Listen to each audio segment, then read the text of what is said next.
you! You're scared. And you should be. This is not your company anymore. Leave the cheek of CM Punk.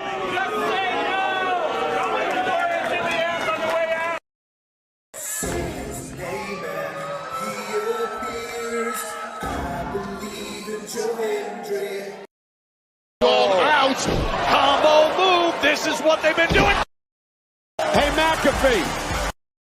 Everyone shut the up and sit down! We got a mom in the front row who taught her daughter how to suck dick! I'm Mina Shirakawa. I used to be a model. I want to put on a big show. And that's the bottom line, because Stone Cold said so. What is going on, everybody? Welcome once again to the Saturday Shenanigans, hosted by yours truly, the Renegade JJ Williams. Hi guys.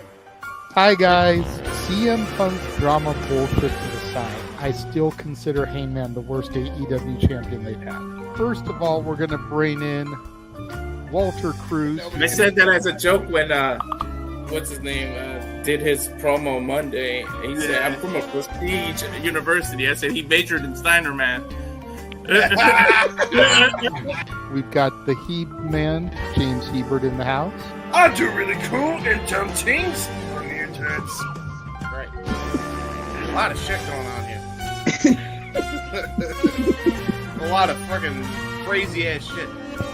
Where is Noah JD? Well, say his name and he appears, because we believe in Noah Foster. Fuck is this intro? It is one of those things where as fans we do have these desires of what we want to see, but sometimes you can't always get what you want, and there are reasons you truly don't get what you want. I wouldn't even listen to this in Grand Theft Auto San Andreas. What the fuck is this shit? God, rapid whack.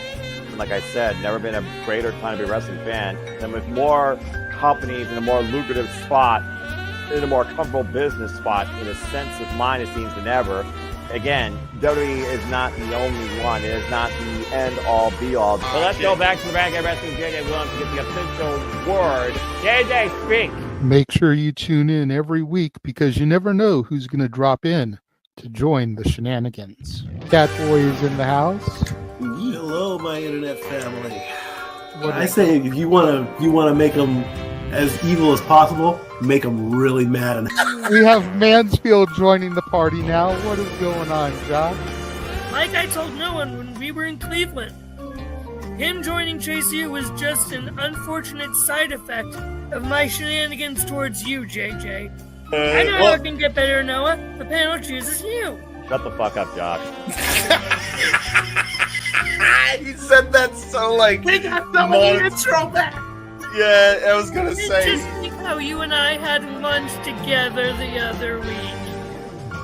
That was different. Ladies and gentlemen, the King is here. Say his name and he appears. We believe in King A-Train. There are so many believers in Joe Hendry. The only person on this panel that doesn't believe in Joe Hendry is King A-Train.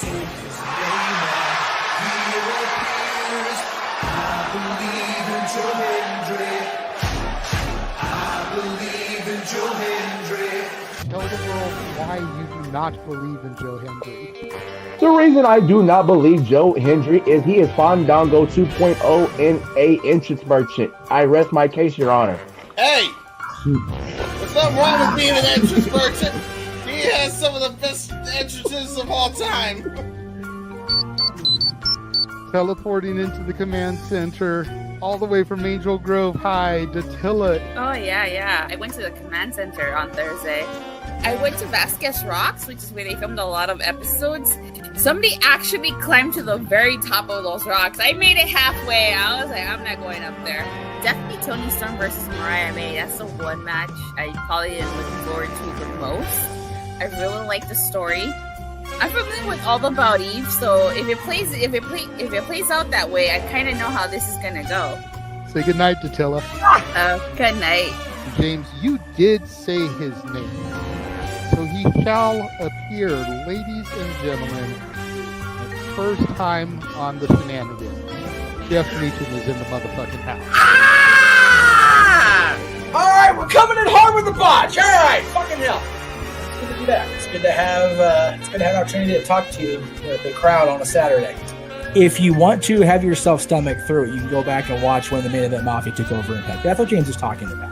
So if everybody just joined us, we're talking about people sedating people, attempted murder, boys, and tips. Welcome to Saturday Shenanigans, everybody. Aren't you glad I'm back? Welcome back, Jeff. Cool. Oh, good lord. The year just started. I'm already back in the daggone moderator seat of buffoons. But regardless, good afternoon, everybody. Happy New Year to you, and welcome back once again to the weekly moderator conversation directly madness. That is, this time, the Sunday brunch edition of the usual Shenanigans. I am your host for the evening. Thank you to my mom for dinner, by the way. This is Mendel Foster. Good to see everybody in the chat, as always. Shout out to Savette and Charles Schultz. Without further ado, because I haven't ate in like 12 hours and just took my blood pressure medicine too, let's go ahead and bring in the gaggle fools I have to deal with this fine afternoon. First and foremost, I acknowledge him as non-Aussie Wildbeing, as Grayson Waller, and the New Day still sucks, but he is the original baller of No DQ. Big Baller G, OBG1, is in the virtual building. Big Baller, how you doing? What's up? Yeah, I'm doing good. This is my first time on the Sunday brunch Shenanigans, so this will be interesting for sure. Yeah, considering you're dealing with me as the host, so word knows that you guys are going to drive me through hell. But I am looking forward to engaging with you on this fun little forum too. And that being said, let's go ahead and bring in the rest of the panel. Right now, he is not playing Daytona. He is playing something else, as he's always ready to level up, either in conversation, in puns, or in video games while raging. And right now, he has no idea that I brought him in as he's racing. But of course, it is Mr. Reliable himself, Walter Cruz. Walter, how are you? And did you wipe out good.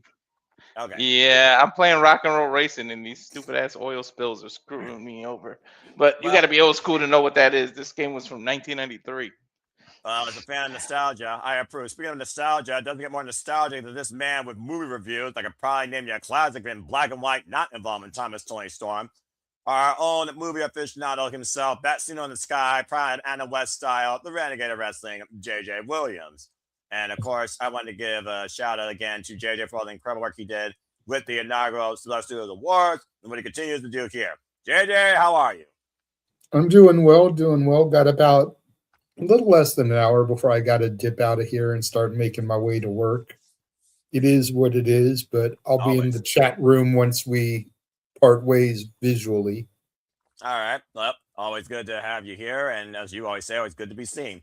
Speaking of always good to be seen, this face is always great to be seen because she's yours, she's mine, she's our Canadian friend, Ash. Hello, Ash. Hi.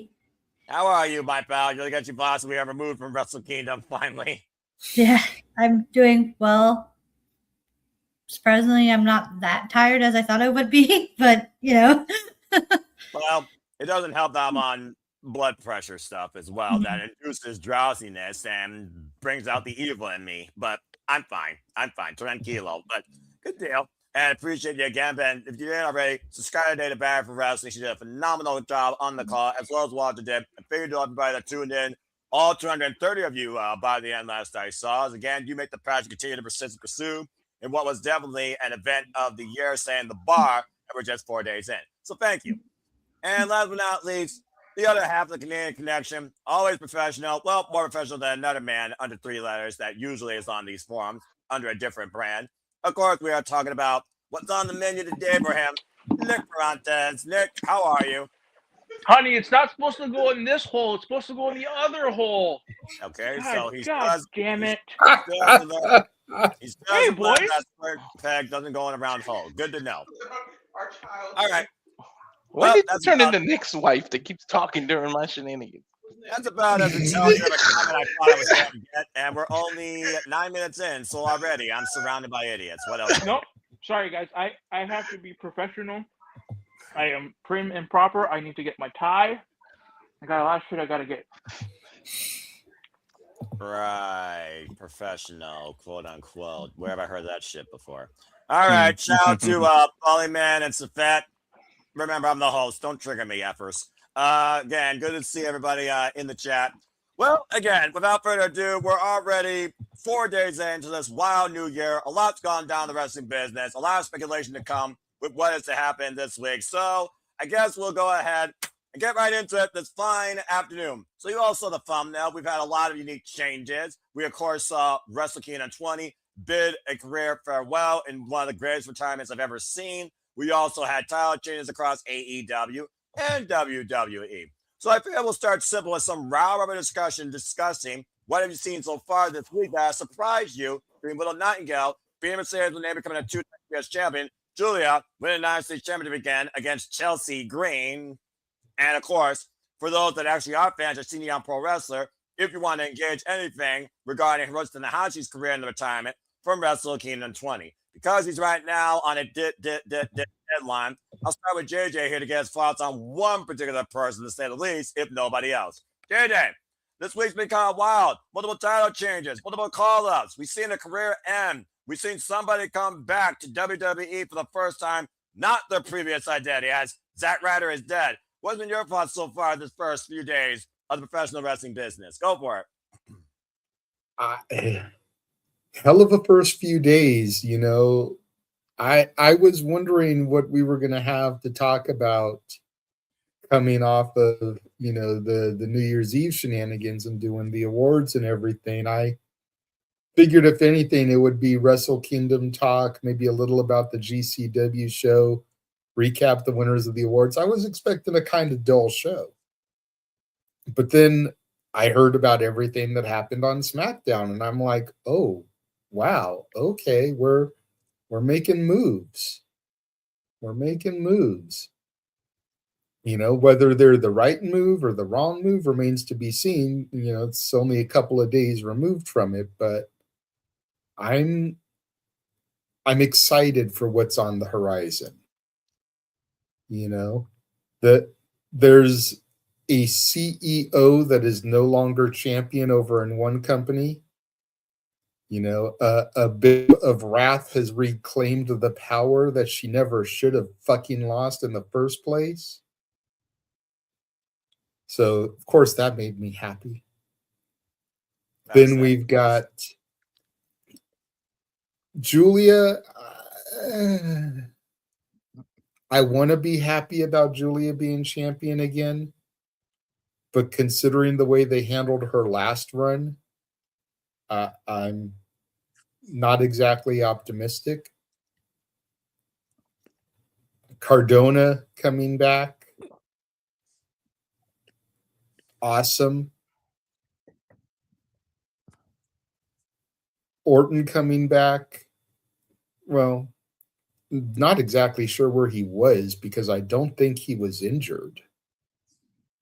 You know, he just seemed to kind of been MIA for a little bit.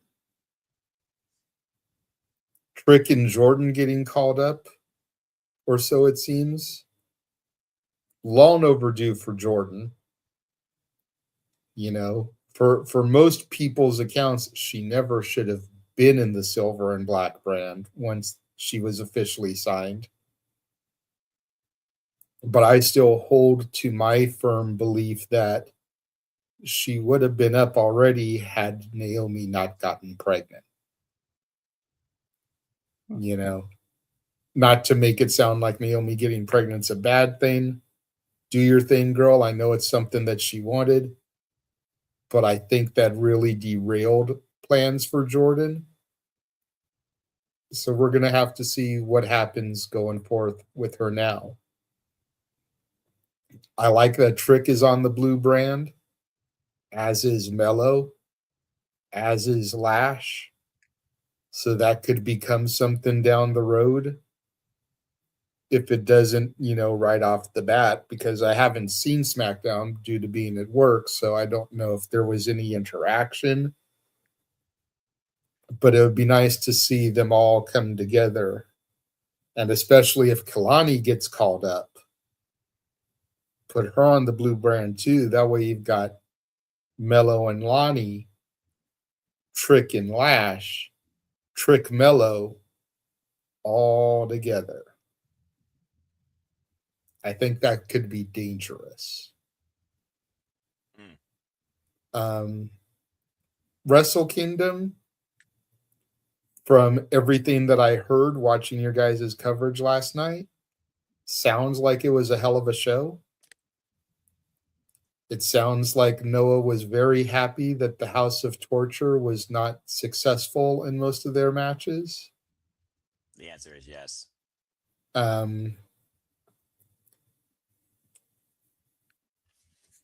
I woke up this morning, picked up my phone like I always do because, got to shut off the alarm. So picking up the phone.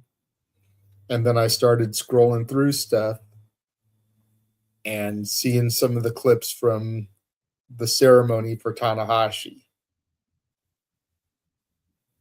And I got to admit, I'm like, okay. It feels like Tanahashi got the Ric Flair send-off. But from everything that I've heard, Tanahashi's a much better man than Rick was. So, amen. I don't want to say that Rick didn't deserve it, but just watching the clips that I saw of Tanahashi and the music hitting, someone calling out, Tanahashi getting emotional in the ring, very reminiscent of Ric Flair's retirement on Raw the night after his match with HBK. And I liked it. Seeing Kota Ibushi freaking gimping down to the ring there, it's like, that just goes to show what Tanahashi means to people. Dude's having a hard time walking, but he's out there to pay his respects.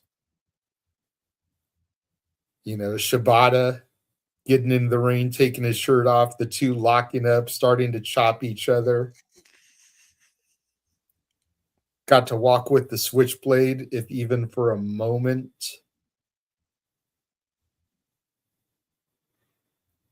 All pretty cool.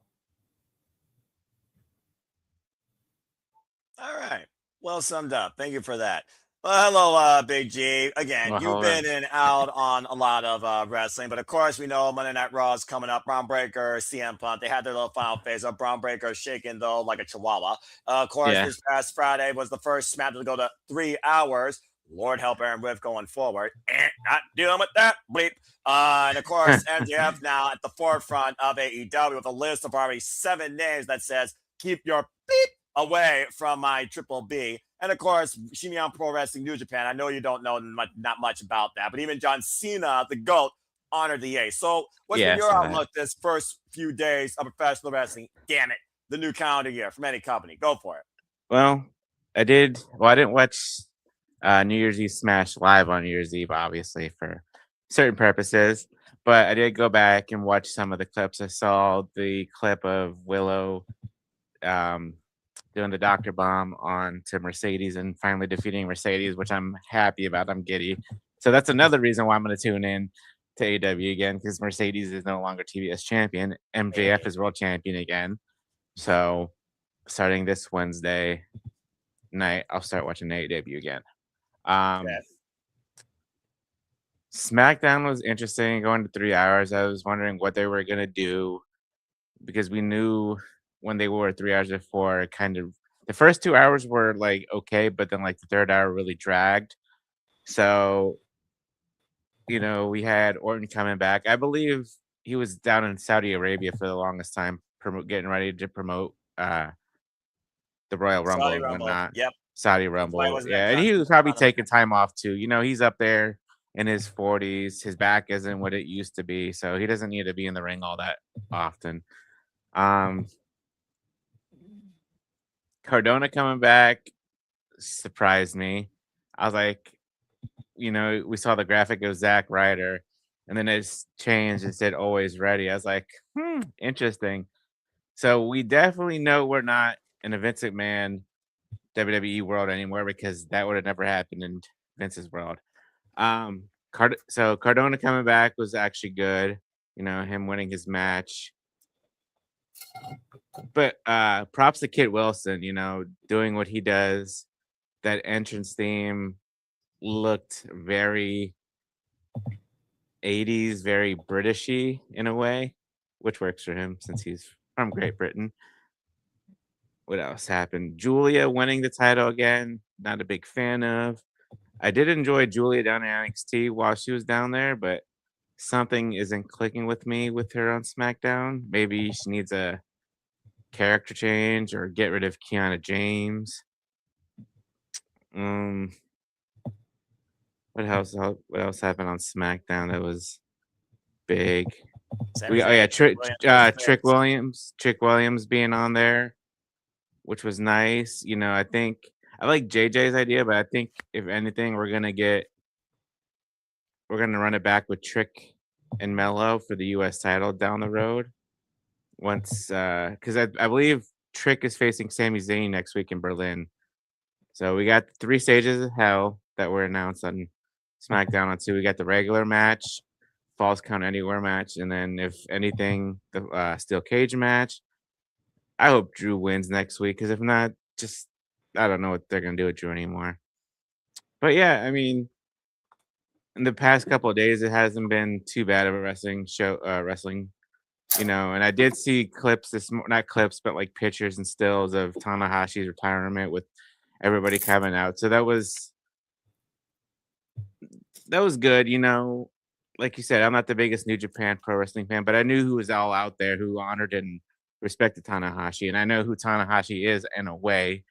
So, but that was good. Like you said, we have Raw and Stranger Things next week or tomorrow, so that'll be interesting how that goes down. But yeah, you know, it's only 4 days into 2026, so we'll see where and how the wrestling biz goes for the rest of the year. Yeah, and again, everybody right now needs to have a strong start, needs to really kick off all cylinders. And again, New Year's Smash, MJF already building a foundation of lethal, dangerous challengers, those that are hungry to prove they get to be champion again. One of those looking for freedom, closure away from a year-long campaign against a personal vendetta, looking to get back to the top of AEW versus the top of a mountain. Not to mention, we know his first challenge will be a first-time ever match against a luchador he never faced before since the Casino Gauntlet. That and so much more just from Maxwell Jacob Friedman. Harley Cameron, Willow Nightingale, and Chris Statlander all standing tall as AEW Women's Champions. Willow, of course, a double champion right now. Talk about a wonderful full circle moment for these 3 women that have grown together as best friends and as great champions in AEW. As far as SmackDown goes, 3 hours, not needed. I mean, the ambulance match, it was all right. It was all expected. Rhea was going to be there for Damian Priest. It was close to that short-range story. The 3 Stages of Hell, I was not that impressed. Although I am wondering, old school steel cage, does that mean we don't got to worry about escape? Does that mean we're going to go to the blue? Does that mean the steel cage is going to be more special than the usual? Or is it like, it's a thing? And at this point, if disgruntled Karen #1 does not win the WWE Championship, why the fuck did he resign? Like, seriously. You've driven Drew McIntyre into oblivion to the point Death Rebel getting rid of him and Broken Dreams coming back still would not convince me that Drew McIntyre ever is going to be the WWE Champion again, period. Do or die for the Scottish Warrior in Berlin, of all places, though. Just putting that out there. That's Germany. That's not Scotland. I'm just saying. And again, I mean, coming back together one-on-one for the United States Championship, I could see that. But I almost feel like they're trying to set up Sami Zayn, who finally wants to put purpose on himself to go after the WWE Championship. I'm curious if that plays into the Royal Rumble, considering it's in Saudi Arabia. He already told Cody I'm coming after that. Randy Orton, though, he and Cody have a tremendous legacy. And I don't think the story of the final chapter that's been written yet. So there is that. And as far as what's in 20, I'll save all that for later for more in-depth discussion. But again, 4 days in, and I've already had That's Professional Wrestling, damn it, with 3 matches from that show alone. So again, Shinyon Pro Wrestling, Japanese strong sound pro wrestling, always sets a standard for me as a professional wrestling fan. But overall, it's been an incredible start to 2026. I've seen no flaws or nothing like, except maybe Julia right now stuck in mid-card limbo where she barely has a personality, might as well be invisible. The United States Champion become more hot potato than the freaking Intercontinental title at this point. That's more of a workhorse championship thanks to work on Maxine Dupree. So restore the honor of the United States title. I have no idea if they can. But that's just some of my fair takes on the first 4 days of the new year in professional wrestling. Damn it. Ash, what has been your favorite take so far with AEW, WWE, Shenanigans Pro Wrestling, and what's to come here? What's been your thoughts based on what you've seen so far from everybody? So on Friday was the first time I watched SmackDown in a while, and I didn't realize it was 3 hours because it just went by pretty smoothly. Like that was probably like the best paced SmackDown I've seen in who the hell knows, because it's been so long since I last watched an episode of SmackDown properly. Right. Like from beginning to end. Julia winning the United States title, I just hope they have a direction with her as opposed to what happened last time when she won it from Chelsea the first time. So hopefully they learn from their mistakes. It's really hard to say at this point because, yeah, Julia they haven't really been doing much with Julia. It's just like she's good at what she does. It's just that she doesn't have a way to connect with the WWE audience, and that's the one thing that's holding her back. And it's through no fault of her. Well, I wouldn't say it's like entirely her fault, but it's also like on creative as well because the two gotta like work something together. Creative giving her something to do, and Julia making the best out of what creative is given, and it's just they're not working right now, and they just gotta find something that does for her. Willow being TBS champion is awesome, and I hope she has a solid reign because that'd be really cool. Because I like Willow. Willow is awesome. Who doesn't like Willow? Y'all know me. I love me some big, strong, tall, powerful women.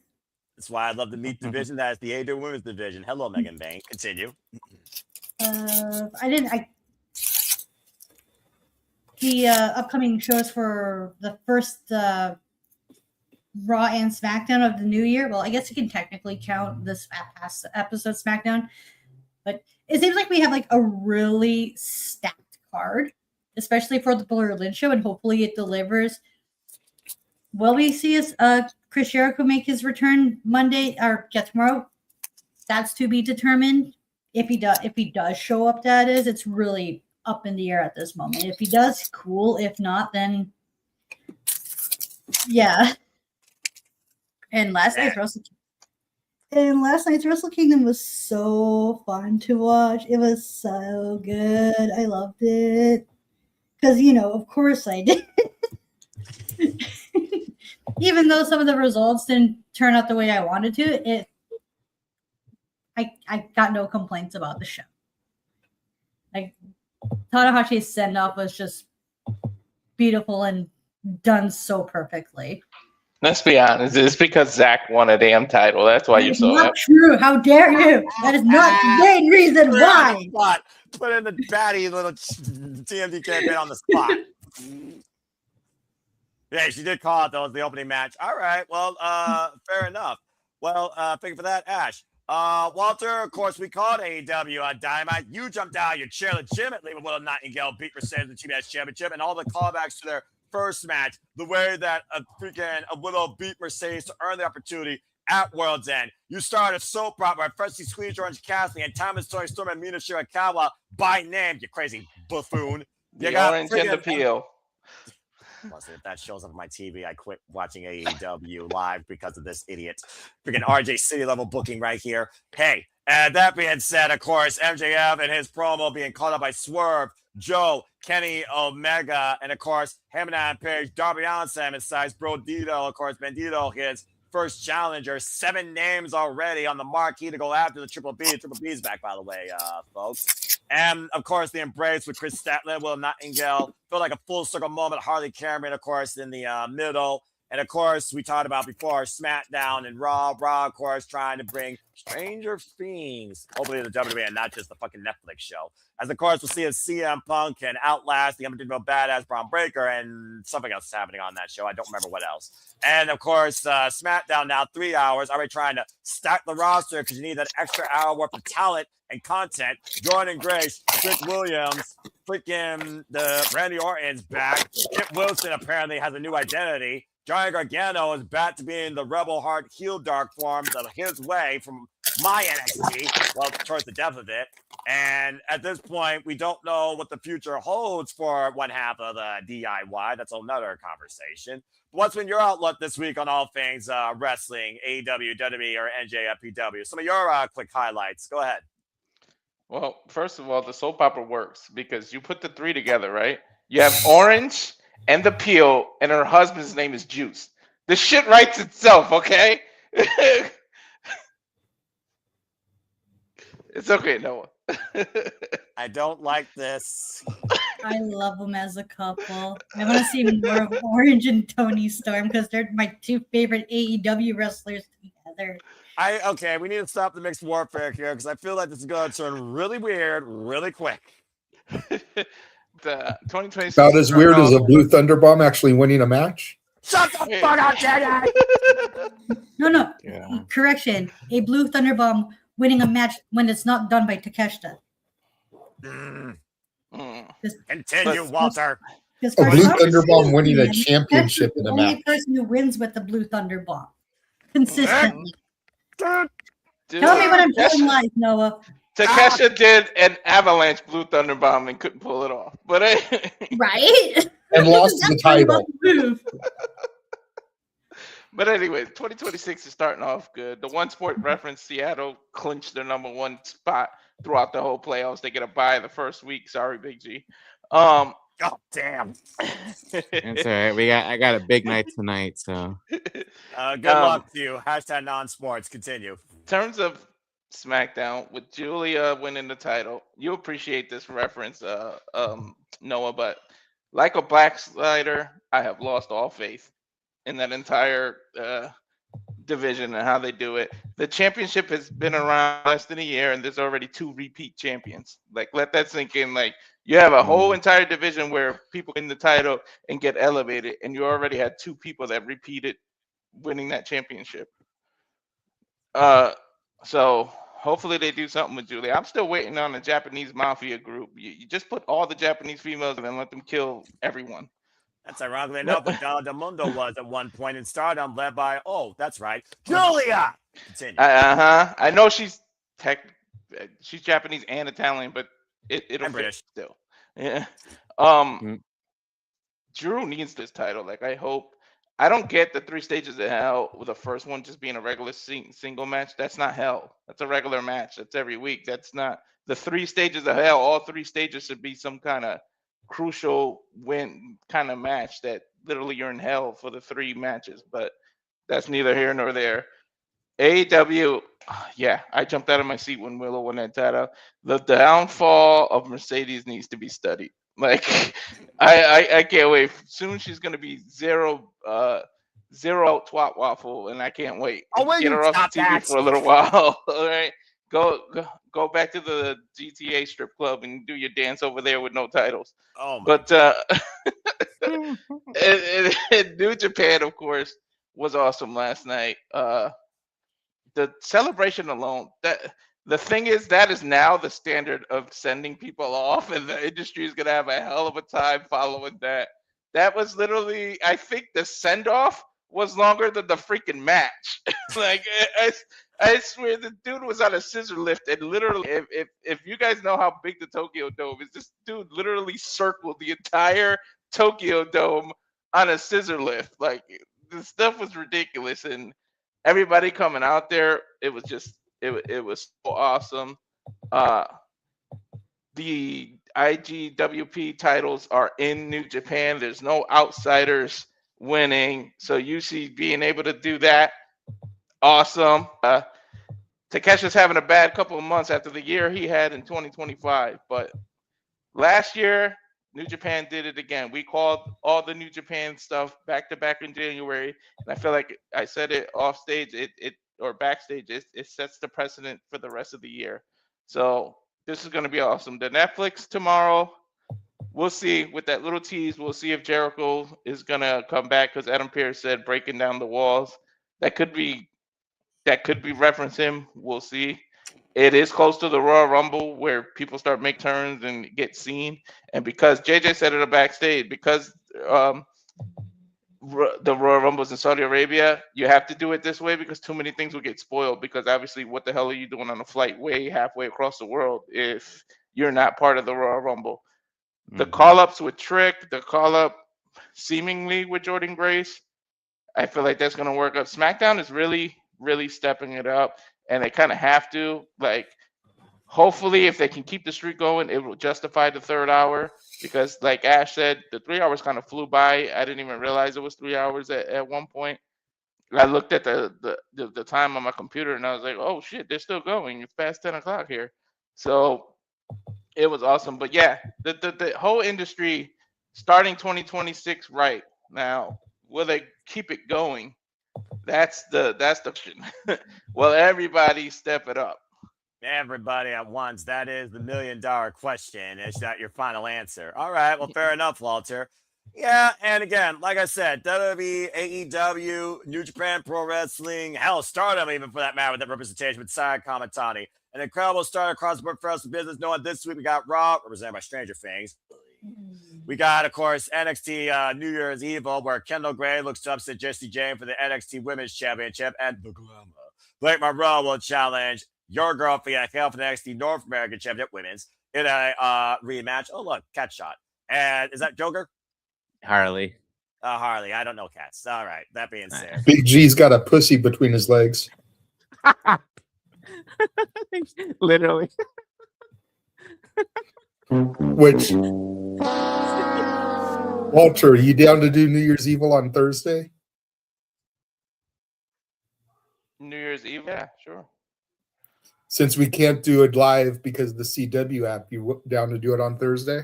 Good grief, oh my. Yeah, sure. Okay, cool. So it's official. Our New Year's Evil call will be Thursday, 8 Eastern, 5 Pacific. You heard it here from JJ Williams, making it Adam Pierce official. And shout out to Daniel Menes, who's also in the chat. Also, let me just say that real quick. Damn it, JJ, you freaking idiot! Oy vey. There's the first one of those this year, folks. So question here, Noah, since you actually watched and called the show, is Advocate accurate here? Was Naito's entrance longer than Tanahashi's match? I can answer that. No, but it sure felt like it. Well, again, tranquilo. Hey, Advocate's here, huh? Gosh. Shout out to Advocate for Inokiism, by the way. Looking forward to the next time we engage a conversation. Who knows? Him and Ash might engage a conversation. There was a point I thought, you know how the Koreans have K-pop? There was a part where I thought we were watching J-pop. Like that entrance was so damn long. Oh, yeah.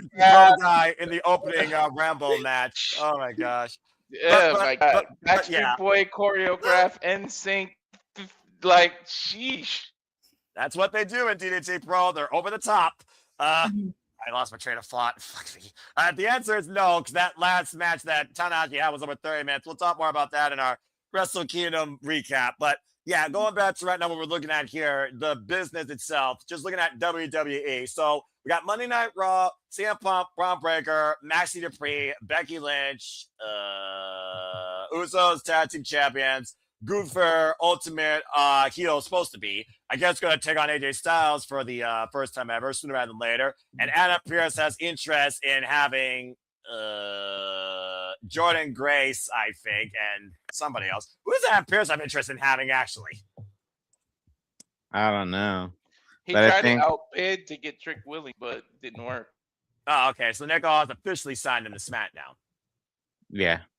Okay. Because SmackDown, of course, they have the mixed conglomeration. I mean, women's tag team division. And ironically enough, no one talked about that. Gee, I wonder why. We had what, Walter? I know we forgot to. Oh, maybe you can bring it up later. But that rumor that just got released about Tommaso Ciampa not going to renew his contract and leave. Tommaso Ciampa is leaving WWE when his contract expires. He doesn't want to stay. But again, rumor. Supposedly. 100%. Yeah. Again, it's a rumor. Thank you. We don't echo or acknowledge rumors here to Simple Alpha Studios unless it's factual with an official footnote by the company in question. Thank you so much. That being said, again, don't believe it until you see it. Simple as that. Don't aggregate, don't propagate. Unless the company themselves mention it, don't believe anything you hear from the dirt sheets. Fact. Simple as that. There's a reason why I don't scroll and don't have notifications. That being said, SmackDown. Let's see what's going on SmackDown here. The mixed conglomerate, the women's tag team division. Don't care. Julia's United States champion again. Don't care. Let's see. Cody Rhodes, Drew McIntyre. Insert number here. The Infinity War going through 3 stairs of hell. First 3 stairs of hell since I think, Jesus, when was the last one? Stone Cold and Triple H was the first one, No Way Out. And then what was the one after that? Someone fact check me. I can't think of it. Thank you, Big G. I know we're also getting Liv versus Lyra tomorrow, and then Rio versus the Kabuki Warriors tomorrow as well for the tag titles.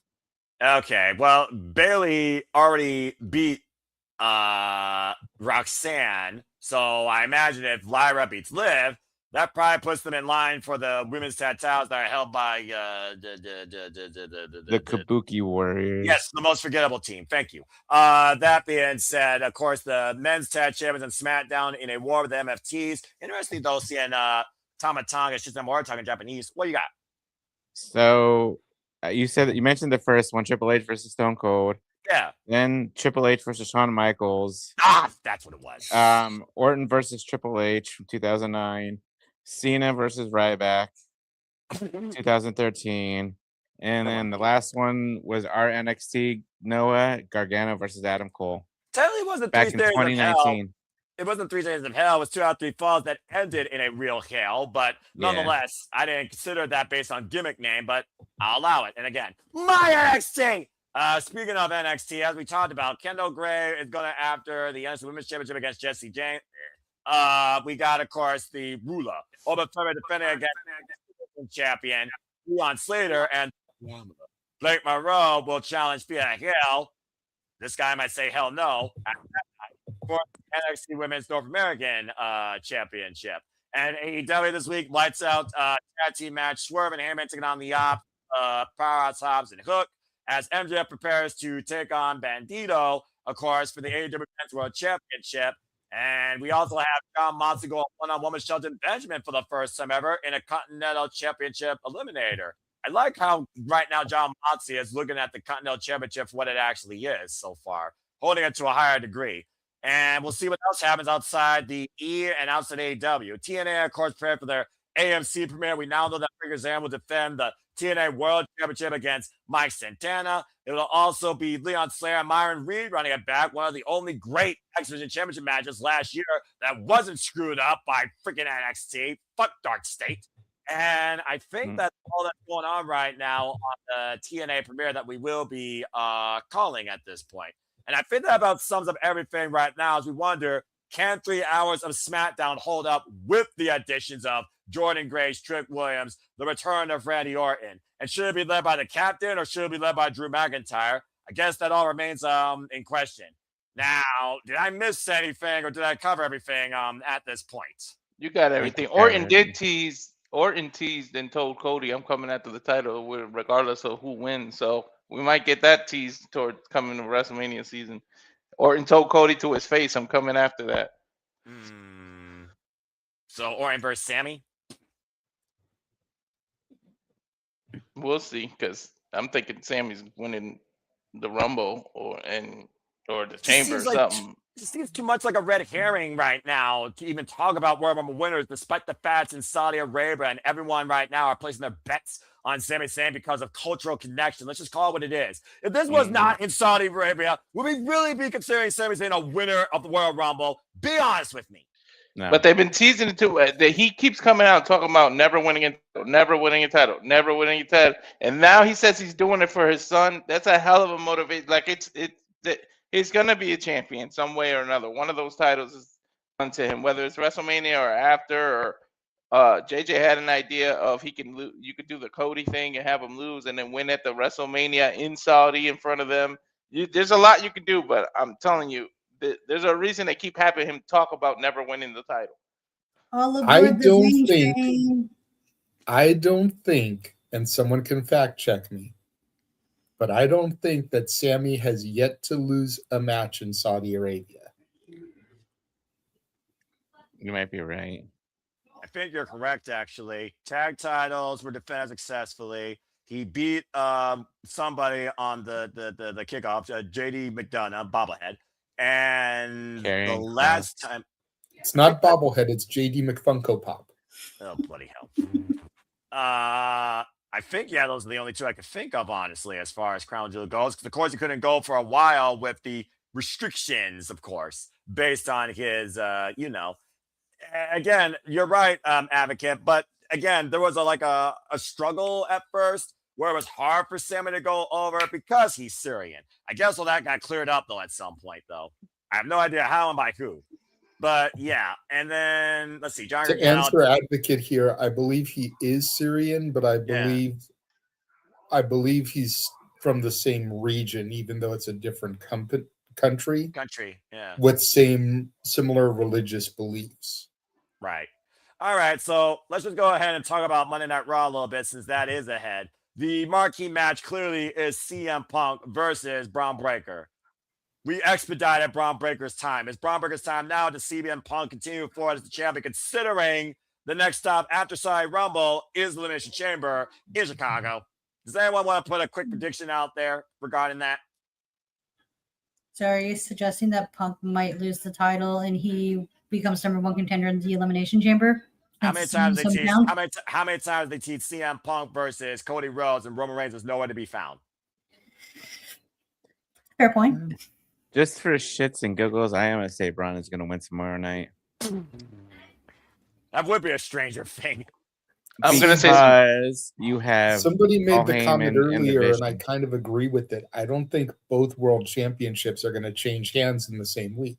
Exactly. Remember, both world championships are on the line next week, guys, live. One across the world, obviously. The other So one. if Braun wins, Drew's losing. If Braun loses, Drew may win. So What who do if you want to neither- win more? What if neither wins? I think Braun gets. Neither wins, but I don't think both are winning. I think Braun gets it, but not that first match. He's gonna get the rematch. Like maybe he'll win it at Rumble, or maybe who knows? Maybe Braun will dominate the freaking Rumble and win that, and he gets his title shot at WrestleMania and wins the title. But I mean, who knows? But I really don't think Braun's win the first crack at it. It's time for Drew to get it. I mean, dude is like 3 and out. Like, can we? What the hell was the purpose of re-signing? Going out, proving yourself, coming back. You already screwed up when you started singing karaoke time in your own home country. We don't talk like, about that. Like, we need to do something. The dude carried the pandemic when there was no fans. Give him a chance to do it with the fans for more than 5 minutes. I was there when he won it for 5 minutes too. That's Me and Walter were minutes, both there. 5 minutes and 26 seconds. You and the Mrs. Baller were both there witnessing that, and then El Campeon ruined that moment. All right, fair shout. Do we see AJ Lee once again screwing Becky against Maxine Dupree for the Intercontinental Championship again? I think so, yeah. Because it Never is like did. it is a Stranger Things kind of thing. So AJ Lee likes that kind of stuff, so I'm sure she'll be there. Wait a minute. Wait, JJ speaking. I got his brain going. Ash, say a thought real quick for JJ. I bet you he's thinking the same thing I'm thinking. I was about to say, what do you this think could of probably thinking, set up Walter? a Mania match. Why are you two so damn comfortable in your thinking? Because I don't What do think you it's think I'm AJ. thinking? Uh-oh, Yeah, here I don't think it's AJ. I think it's Natty coming back, and she's gonna screw it, and it's gonna be a program where Natty finally gets that title, and she's gonna have that character in front of WWE. Her independent character is coming. Everybody's coming back. All these new years of chicken. I think it's gonna be Natty because nobody's gonna expect that. Everybody's gonna think it's AJ. It's gonna be Natty. I mean, Fair given shout. that makes Natty's sense. gonna be saying, "I made you."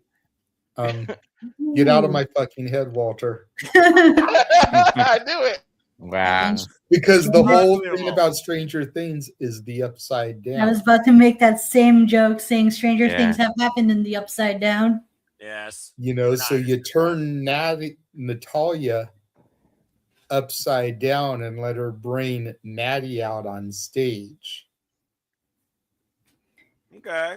I like the thought. I like the thought. I will say this, though. I've really enjoyed Maxine Dupree's newfound attitude and grappling background as she's been holding down the Intercontinental Championship against the rest of the women's roster that ain't being used for Jack Diddley. Speaking of women's And champions, I could even see it being done with some theatrics. Let Natalia come out there in her normal-esque gear. you hear the rip guitar riff and the Pekin Black Titantron. Let the lights go out. Her outfit be rip away. And underneath it is the Natty, the Low-Key Legend gear.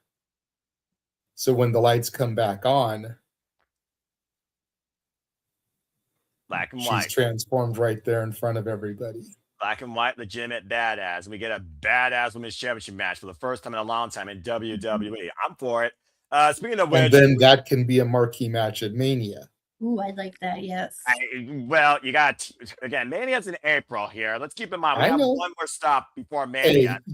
you've got to start planting these seeds. That's fair. You know, AJ has not had a one-on-one match yet.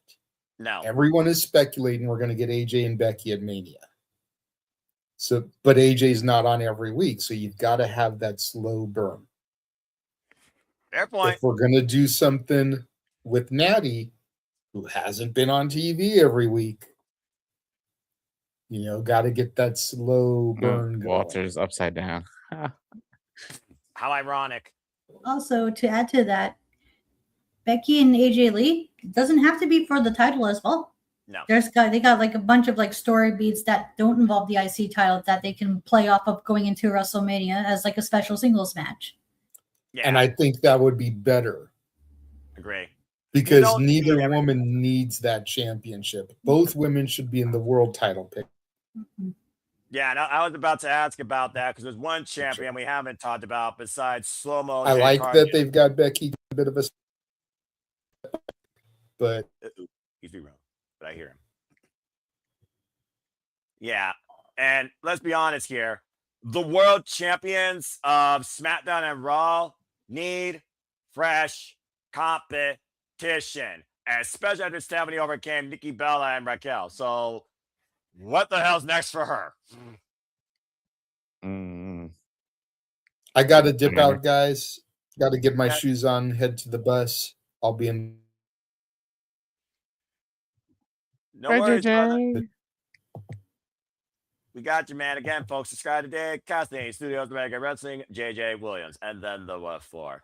Okay, so yeah, Stephanie, like, what do we do? Like, what do we do? Yeah, do we have opponents for her? Name a person not stuck in a tag team. Can we build opponents for her?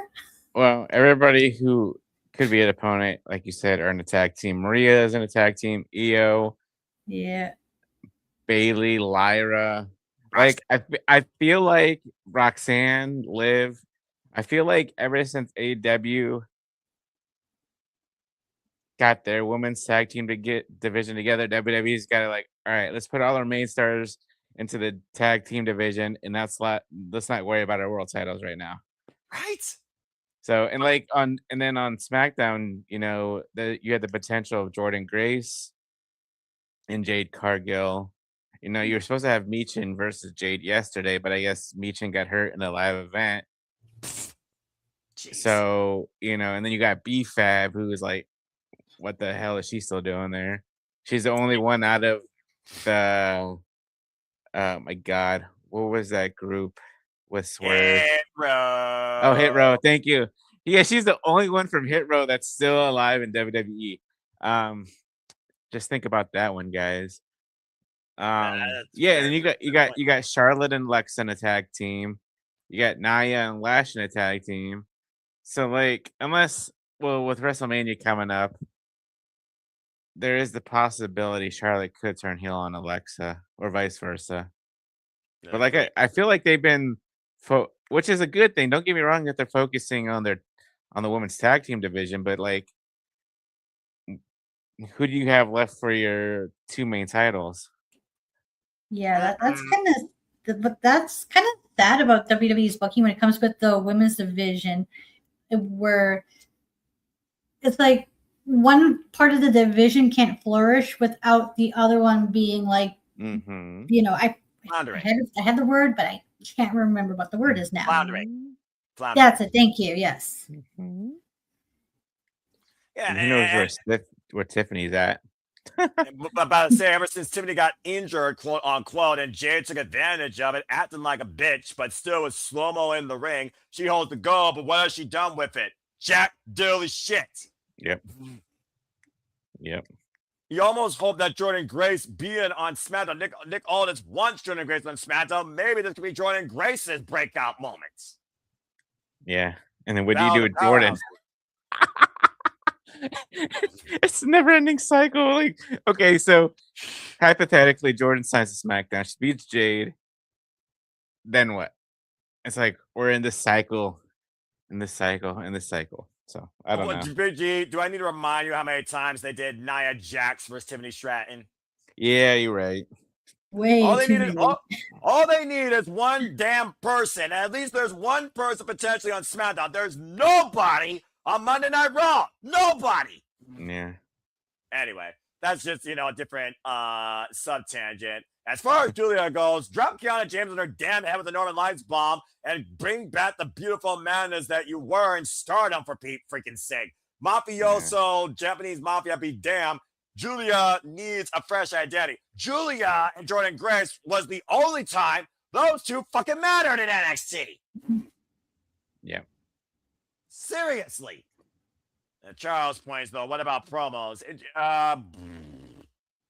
Do a video. I don't fucking know. Seriously. Maybe don't make WWE look like a damn reality show and actually look at them for what they do bell to bell in the ring. How about that hot take? Seriously. Anyway, sorry. A little bit hot there, but I'm just saying. Something's got to give here in WWE. There's a little bit of intrigue, but are we super excited yet? We don't know. Because right now, what if happens in blank championship picture? Is there a plan? And based on our outlook, doesn't seem like it. No. Well, anyway. Speaking of tag teams, what the hell is going on with the men's tag teams division? Raw has really nobody again. You got McDonough's out. You got the Usos, you got the New Day, and the Viking Raiders. That's it. And there's probably going to run Usos and the New Day in the ground because the Usos are babyface again as Jay Uso's back out of his midlife crisis mode at the glass ceiling that seems to be his comfort zone. And SmackDown, MFTs, Wyatt 6, ... Yeah. Motor City Machine Guns haven't been seen since the night before Survivor Series. Yeah. And DIY apparently is no longer a thing. So, I'm about to say, though, we did hear Johnny Gargano's old heel theme. And he did have a pretty good match with Carmelo Hayes. So, do you think this could be a way to somehow organically turn Gargano into a babyface over time? Be Mr. SmackDown? Johnny Wrestling return? Probably. I mean, hey, he took Carmelo Hayes to the limit. It's good to see Carmelo Hayes, by the way, taking the men's United States Championship with the Open Challenge, by the way. Because I do think that adds... What? Sorry. Maybe that's what started the rumors because he came out all separate and everything, and people are going to think that they're starting the single push for him. Okay, that's a fair tangent. I'll give you that. But, hey, Carmelo Hayes now, he's the United States Champion. The Open Challenge presents opportunity for the SmackDown roster. So I guess it's just a matter of who steps up next. That's not part of the men's tag team scene. But, hey, it's good for Carmelo Hayes. He's finally got gold, and thanks to Ilya Dragunov, that United States champion sure a fuck does matter. Speaking of mid-card champions, is Dominic Mysterio out injured? Yeah, I think he got injured during that AAA event last month. Bloody hell. Yikes. He's injured, but it's minor enough that he's not going to take a bunch of time off. Okay, I was about to be pissed off about I think he might be I think he might be back in time for the Rumble. Damn, the injury bug is biting everyone, it seems. Goddamn. 2026, good grief, WWE right now. Who's got more injuries now? You tell me. Jeez, oh face. And then NXT, again, they literally are resetting that division with no athletes. So good luck. But there's a reason Obafemi is still NXT champion. I did see the point about Obafemi promo on SmackDown. We don't seriously see Obafemi going up to May Rosway still NXT champion, do we? I mean Kevin Owens did. Paige did. Yeah. Fair. So, do you think Leon Slater upsets him, unlike Javon Evans? Well, Probably. tease- Oh, Javon Evans might be another person being called up. He can go to Raw. Adam Pearce is trying to convince Javon to go to Raw, and then he's getting offers from SmackDown too. So Javon might be the youngest to switch too. But then you're gonna leave NXT with not too many stars. So I don't know about that. I mean, they got All Eagle, Ethan Page. They got Oba Femi. They got Ricky Saints, and But they are teasing the Oba on both Raw and SmackDown. They keep showing that same video package. We'll be talking about how long he's been main roster ready. That being said, if you were Nick Aldis or you were Adam Pearce, which brand do you think Oba Femi would fit in more on? He's a big star and everything. I would rather him be on Raw, but because of that third hour in SmackDown, give him to SmackDown. Use all the stars you can get to make that 3 hours not feel dragging. Yeah. Big G? I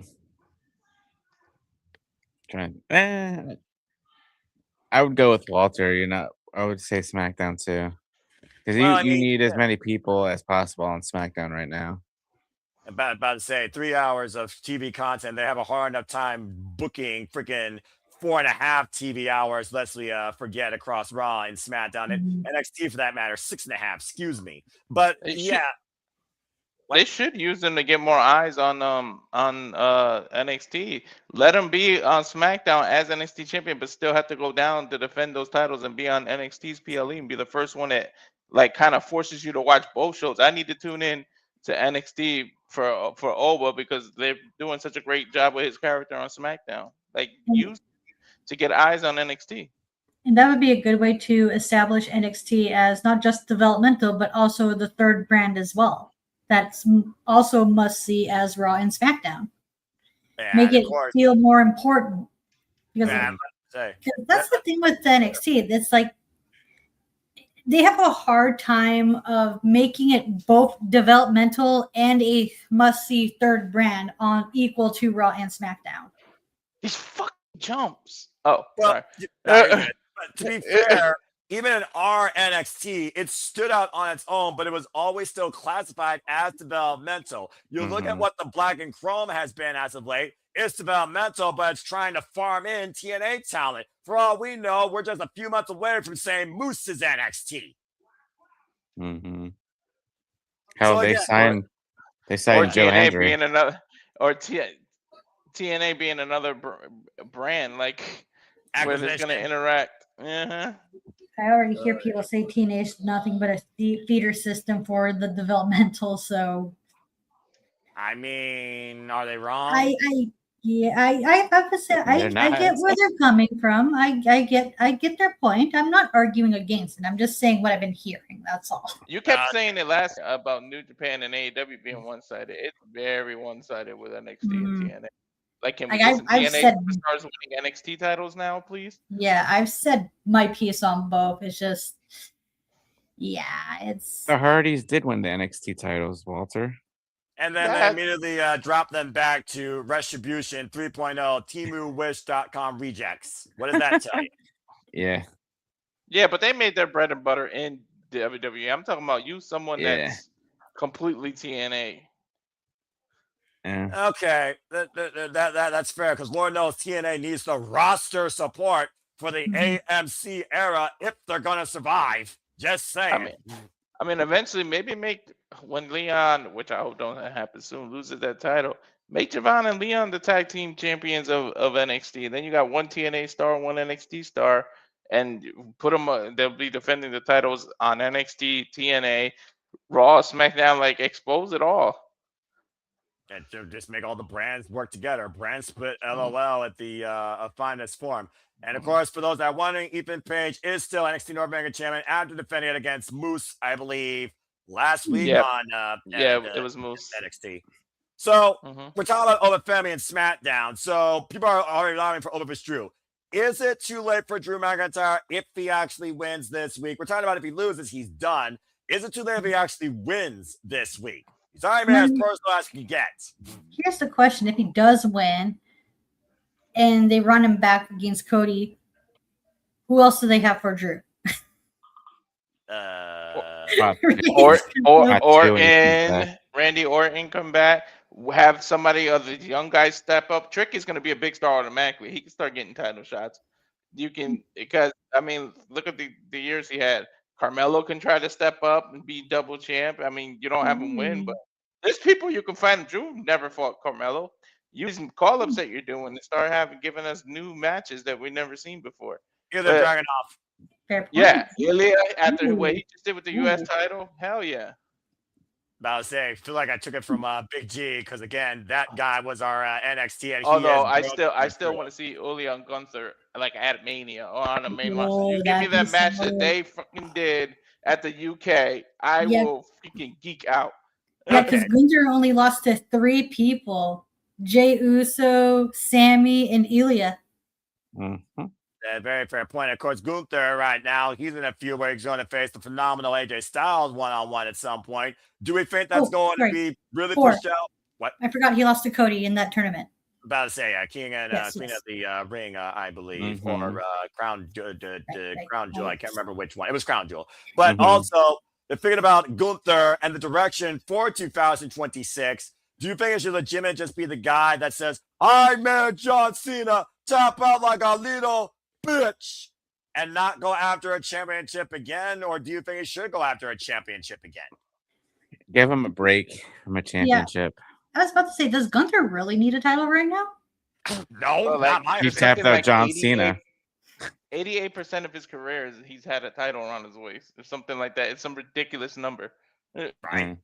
And hasn't, if correct me if I'm wrong, but like at least on the main roster in singles matches, he hasn't been pinned or submitted. Correct. So yeah, you're he lost absolutely correct. The 4 times he lost were with titles. Okay, so there's only one other time I can think of that we haven't talked about regarding WWE and, of course, his return.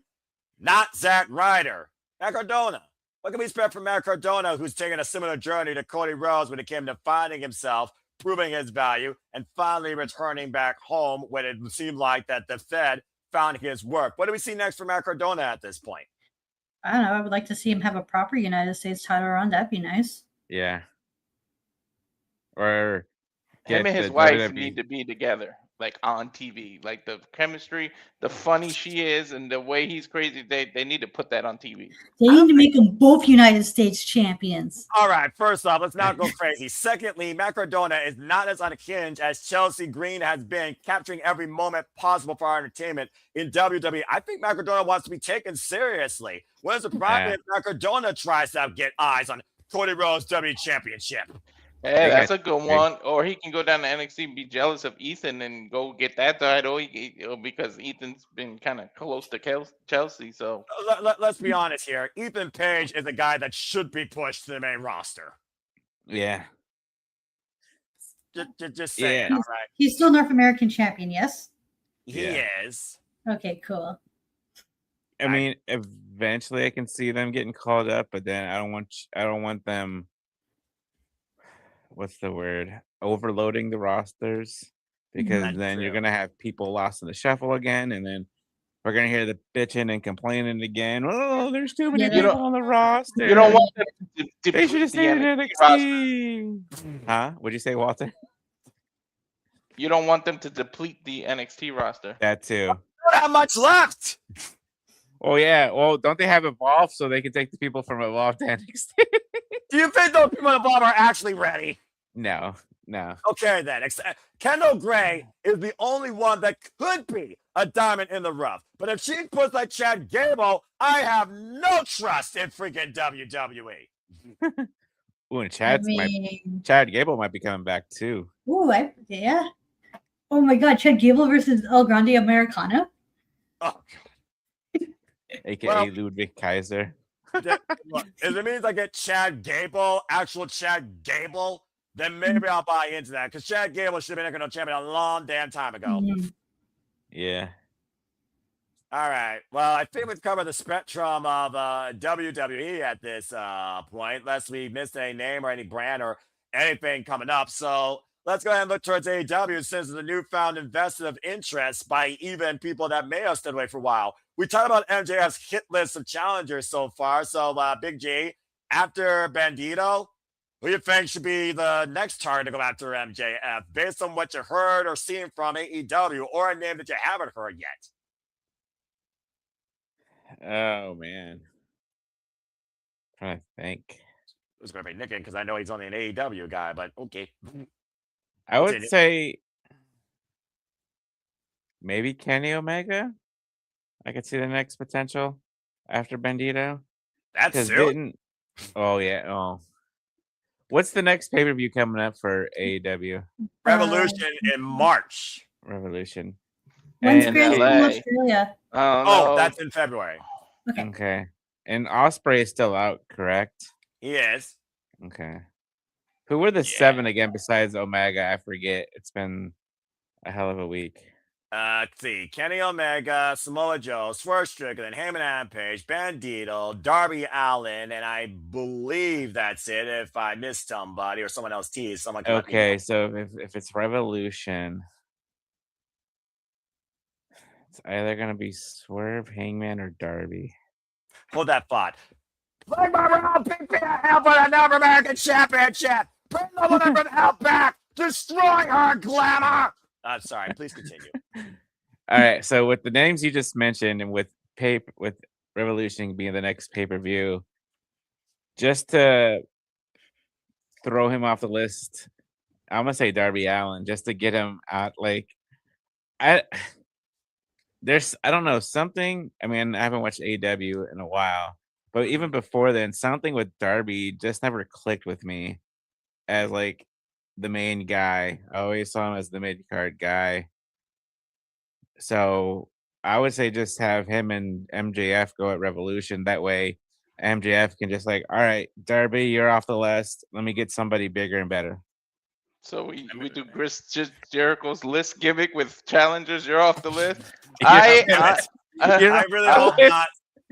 I want to see. I really want to see Bobby get a title shot. Oh, that was learning. Yes, but he's out. He's out injured. Continue. Yeah, I know, but Like, and figured, remember the okay. history with MJF because he was part of the Hurt Business. You're gonna have to go through the Hurt Business. But Shelton right now is gonna get the Continental title match. So that's gonna be interesting. First time I ever won a matchup there, by the way. Continue. Well, that's gonna be a fun TV match. But I think if you build Shelton after that, he should be one of the challengers because I want to see Shelton get a title shot. MJF should use this to give people that usually don't get the title shots to get title shots because you don't want to keep seeing the same people. So yeah, I like your idea of Darby, but I feel bad because I feel like Mox took Darby's spot from him, and they never like redeemed that and gave him the title match. It was supposed to be where he win the title again, and AEW's like lifting him in the air, and he planted the flag on the mountain, and he was supposed to do it there, and it's like they went in a whole different direction. But I feel like you should give New Japan a couple of title shots too. I mean, why do AEW stars get title shots at Japan, but the other way around never happens? So have MJF fight some people. To be fair, the only exception this last year has been the triply contracted wrestler Kenoda Takeshita, and he, beep, beep, beep, beep. He just lost the IWGP World Championship, which means there is no AEW talent holding gold in New Japan Pro Wrestling. But at Forbidden Door, MJF could wrestle a Japanese person to give Gabe Kidd a title shot. That crazy evil. Give and then I want to see Takeshita get AEW World title shots. Get enough with the Continentals and the tournaments. Give him the shit he deserves. And Okada. Do you think it's possible? I'm digging too far ahead of here, but do you think it's possible that Takeshita could win the Owen and that's how he challenges for the title because he is established as a tournament wrestler? I like that a lot, actually, and he has not won that tournament. That's a good shout, Ash. That's a very good shout. And of course, that led to AEW All In, where many people think it's an assumption that the Bruv is going to win it in his hometown. But if they treat this like Cody versus Roman and MJF already saying my last title run was child's play, we might be seeing Maxwell Jacob Freeman for a long time holding that Triple B and presenting new stories and opportunities with his in-ring work and psychology. Much to JJ's point, he's already defending it on an independence against Alec Price, in case you all been following along. Thinking about the fact that he's defending against Bandito, based on how much punishment he tries to do or rip off his mask, I was going to say Brody King. Brody King's never had a shot at the championship. That would be a first time. He's been one of the most dedicated competitors in AEW and has not been able to test himself with that yet. I would say see Brody King part of that mix. I was also going to add to Walter's point about the Japanese stars going to challenge for the titles.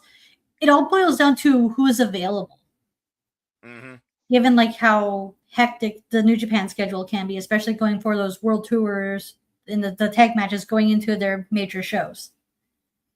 Yeah, it's nothing you got to consider there, Walter. Consider we know the big Japanese show schedule for the early part of the year, but it sounds like we got a lot of good ideas for MJF. So let's look in a perfect world with no injuries or anything. I would love it. Like you give MJF an entire like year run, he's beating everybody, and then out of nowhere, Adam Cole and he challenges MJF because that the rivalry that they had was never really finished. But we don't know the extent of his actual injury, but let's say he was working and that if they had that in the works, they could pull that off so perfect. That would be like a complete story. Not to mention, the thing is, if Adam Cole is fully recovered, can the bitch stay fucking healthy? No. That's the only issue. See? This is the same guy that helped our NXT for a whole year and defended the NXT championship across all three brands and kicked everybody's ass. But he was healthy. He remained healthy. I don't know how he is. Like, I don't know how he became so fucking fragile in AEW. It's ridiculous. Yeah, like, I don't know. What the hell's going on here? It seemed like all of a sudden, too, and towards the tail end of his WWE career, let's not forget, didn't it seem like the Kyle O'Reilly feud was rushed in the depth of our NXT? Yeah. I think there's more to Adam Cole than even he's letting people let on for good reason. Right? It's like, what the hell have they done with this?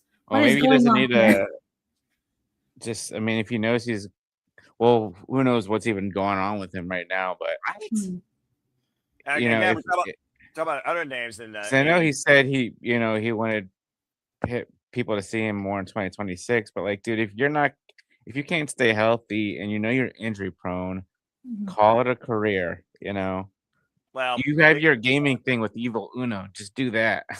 Big BG, you and I both know a wrestler's worst enemy is the wrestler themselves as they chase that dragon and outrun Father Time and don't know when to stop. You know that. Yeah, that's true. Because then he's gonna want to go it on his own terms. Exactly. I'm really getting tired of this freaking greater than someone winning versus this move. JJ, I hope all your favorites lose the titles that are not winning Willow Nightingale that are in your NXT. Admin powers, I can do that now. This feels good. But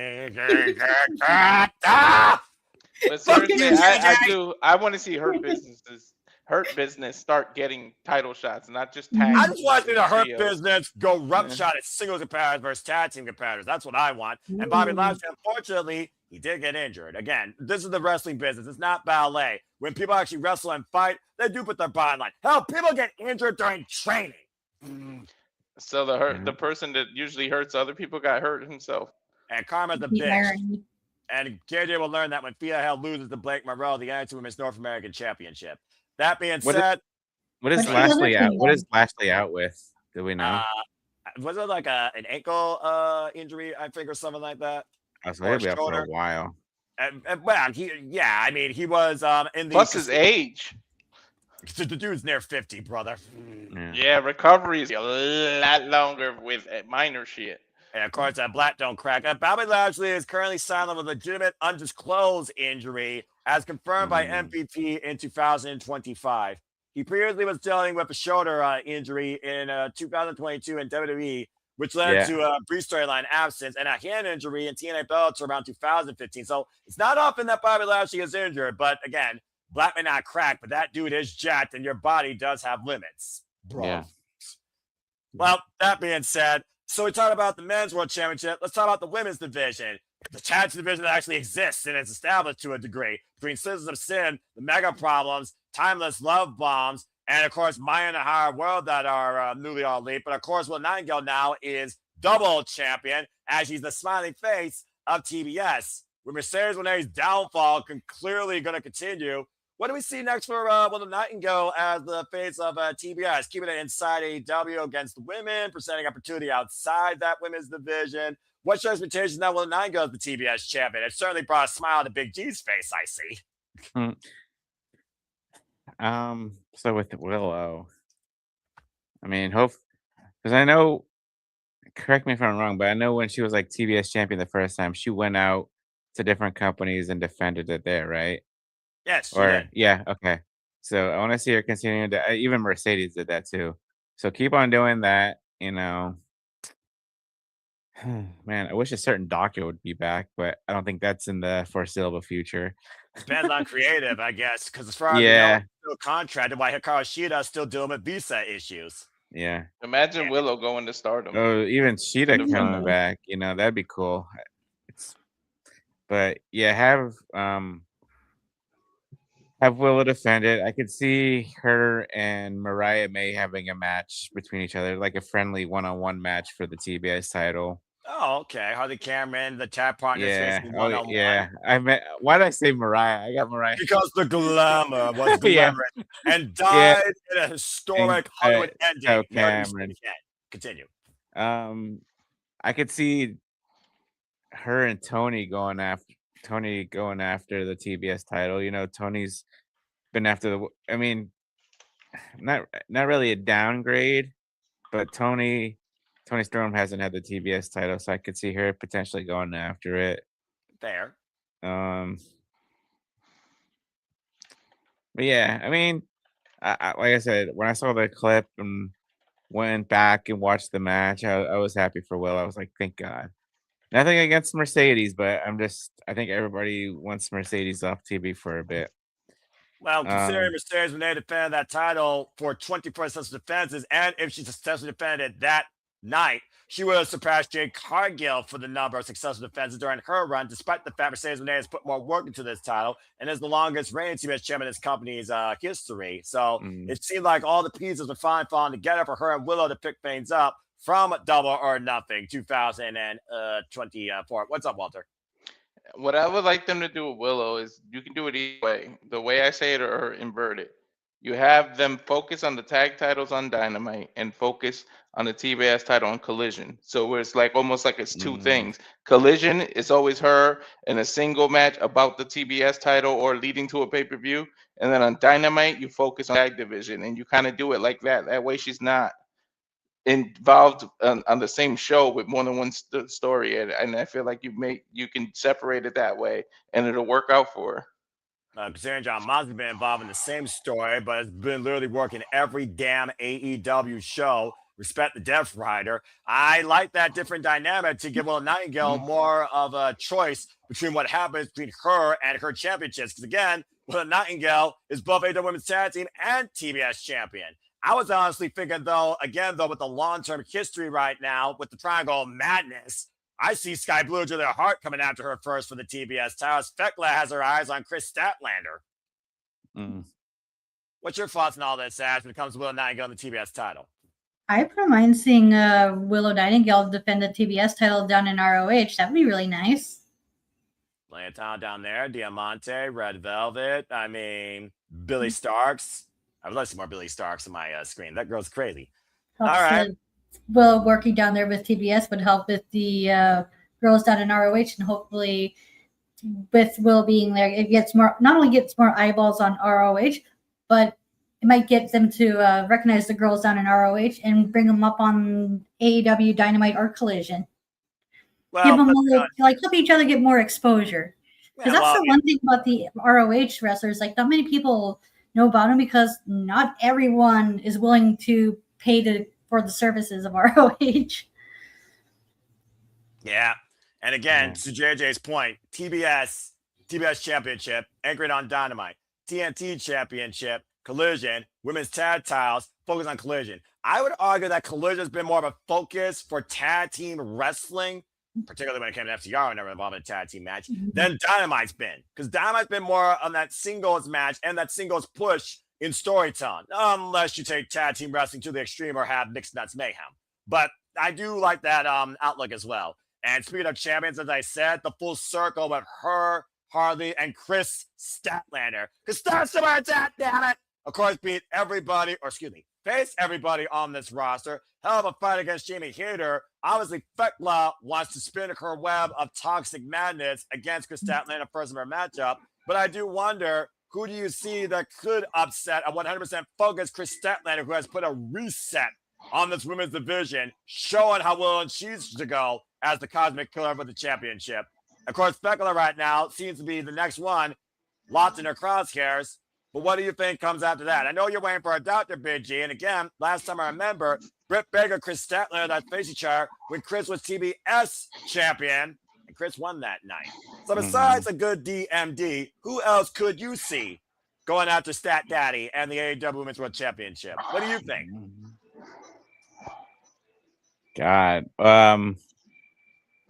Possibly Megan Bain. Oh, God. Ooh. Okay, bro. All the strength, all the power, all the happiness in my heart. Continue. I mean, you already said Thekla is already going after her. It seems like maybe her and Jamie run it back again. I really like that. I mean, like, it all depends for me, like, who's in the mid card situation, and then like who's in the main title picture, you know. I mean, now that Mercedes lost it, you know, her and Stat could run it back one more time. And maybe Mercedes, God help me for saying this, but Mercedes finally wins it. But yeah, it all depends on who's in the main title picture. Fair enough. I know Lena Cross might be becoming an All Elite pretty soon. She has history, and she's also a powerhouse. I was thinking of Hayed, who just signed. I would like to see her maybe get a exhibition chance here. The history of her and Sky Blue going back to AAW is someone else I was thinking about. And I'm just going to say this right now. Sky Blue and Kyle Fletcher were breakout wrestlers last year in 2025, period. I would think about also, again, Forbidden Door. I want to see her take Bozilla on one-on-one while she's AEW Women's World Champion. Shit. Let Bozilla fight Megan Bain, damn it. I mean, that's going to happen at Stardom Reign Prize sooner rather than later. As Viva Veloca is taking on Empress Nexus Venus. You can go see more of that from the Stardom show, by the way. But that being said, Walter, what do you think's next for Stat Daddy? Who do you want to see try to take Stat Daddy down? Yeah, I'm not sure what you do with Stat right now. Come at her, folks. That's women gotta step it up. I would let Athena pop up. Nobody in ROH can beat her. Let Athena come after her. There's already like a thing where people want to be multi-champ. So I know she had a TBS title shot against Mercedes and Lons, but have her try to defend Monet and do that. So I think Jay should kill Willow. God, I don't know. Oh man, there's so many ways. I would love this. Yeah, G's right. I hope the Doctor comes back and that be an awesome match. But I know we mentioned Megan Bain for Willow, but I'd rather it be the main Stat versus Megan Bain eventually. But I think you hold off on that until it's time for Stat to lose the title, because Megan Bain had that one shot against Tony Storm, and Tony Storm like rolled her up and won. So this time I want to see Megan Bain win. So I feel like you need to build that more and do it later in the year, because I want Stat to have that long reign, but I think Bain should be the one to end it. Wow. Bold take. And to your point, that singles loss was her undoing her undefeated singles record. By the way, Megan Bain, what a fucking worker. By the way, JJ, you realize the height differential in Bozilla and Willow alone? If Willow ever power bombs Bozilla, I question all laws of physics and weight. Period. That being said, though, now I want that. Ash, what do you think when it comes to Chris Statlander, who would come after her in the AEW Women's World Championship? We threw a lot of names out there from the past, the present. Carl Sheeta, of course, with visa issues, though. We know that she eventually might come back. Rico, of course, Chris Statlander, part of the genesis of the AEW women's division. What do you think? Like for now, Like Tekla's occupied with the TBS title, right? I don't know at this point, but it sounds like she wants either one of these two badly. So we could have Statlander versus Tekla, and then I'm trying to figure out like who else can we have challenge Statlander, because I love the idea of Stat versus Megan Big, because they've been teasing it for quite some time. Last year they teased it in the Gauntlet, they teased it in Blood and Guts. Any opportunity they had in the interactions they had were just so well done that made me want to go like, I want to see these two wrestle each other in a singles match. I want that, and I want that at a pay-per-view. They don't want on Dynamite. Yeah, build that towards Revolution, and then that. Who do we have for as fill-in feuds? That's the question. Well, he just threw out Billy Starks, the Cosmic Cure versus Space Jesus. I mean, that's a show. That's a show. Yeah. Yeah, they're both a little bit unorthodox. There's one other name I just bring thought up about. some ROH women too. Yeah, but towards you that. talk about ROH. There's one. Who did you just think of? Marina Shafir. Ooh, that's a show. Ooh. Considering the problem, of course, had her fallout when, of course, Chris Statler gave the double bird to the Death Rider and didn't join them faithfully. Ooh, that's a good storyline beat really that like they to can see touch that on, because they haven't really touched upon that, have they? Not since that mixed tag. Nope. Ooh, that's a good shot. They can use that to like build up a possible like title match gains for maybe at would that be a TV match, or and then who can challenge her for like in Australia? That's the thing. I don't know what you do down. Well, Dakota. No. Ooh, oh, hello. They would not. No. Charlie Kai, maybe? Yeah, she's Australian. She's New Zealand, but that's Australian adjacent. But you know, look, I'm not here to get Australia geography. Australia is a continent. That's all I need to know. Fair enough. Anyway, You don't want to, yeah. Australia and New Zealand has so many Nigerians in it that you would. It's a mix, dude. It's a mixed bag. Apparently, it's a mixed bag. Fair enough. All right, and one last champion. Now you made me want the Marina Shafir match. Damn, you know what? You and I talked about again her proficiency, and we talked about the power that the Megaprons made for Chris Statler and Marina Shafir never faced her one-on-one. But is she gonna be able to hold Statlander in the mother's milk? Though Statlander is a big one, dude. Mm-hmm. Well, let's see what she does with Thomas Tony Storm first, because I feel like those two are going to smother each other, and not in a good way. Not the way Tony likes. or Ash for that brawl. matter. Stop it, Ash! Or the lesbian lingerie match. Why don't you stop that? Bloody fucking hell, I'm surrounded by idiots. So, let's just go ahead and get it yeah, up the there one right to your now. right. About to say, Big JB, all front and center for that, wouldn't you? Bloody hell. Just throw Rhea and Britt Baker. That's a whole different forbidden door behind a red light. What the fuck are you becoming? Welcome to the Simpleton session of Sunday Shenanigans, folks. I went to church this morning, so I'm. That's a little too much for brunch, I think. Everything we're saying. No. Fuck me. There's only one champion left to really think about right now in AEW, in my opinion. Is there anything else we can figure out that's the undoing for the Revival besides Adam Copeland and Christian Cage at this point? And is it going to happen in Canada? It definitely is. When are they going to Canada next? Vancouver, March for Dynasty. March for Dynasty. Wait, is it March or April? Oh, I think it's in the springtime. Oh, yeah, April. Because again, March is Revolution. Okay. Oh yeah, that's right. Yes. So,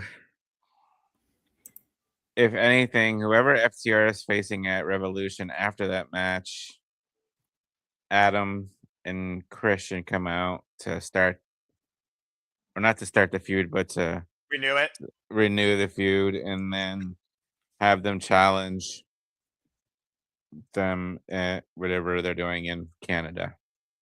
That'll be a Dynasty for the first time ever from Vancouver, eh? Anyone else have a different summit? And is it pretty much like, that moment where like DIY Adam Copeland and Christian Cage get it done for the gold this time? And could it be 2 out of 3 falls like they formerly captured that magic before? I could see that. Again, Does the match call for 2 out of 3 falls though? Look at it this way. They only have one traditional tag match in All Out. Who won? Adam Copeland and Christian Cage. Who got the last statement in, or should I say pile driver in? FTR on Bev Copeland. I don't think she would be too far away either. And at this point, if they run it back in Vancouver and it's 1-1, does it justify who the better tag team is, even if Adam Copeland and Christian Cage get the gold? No.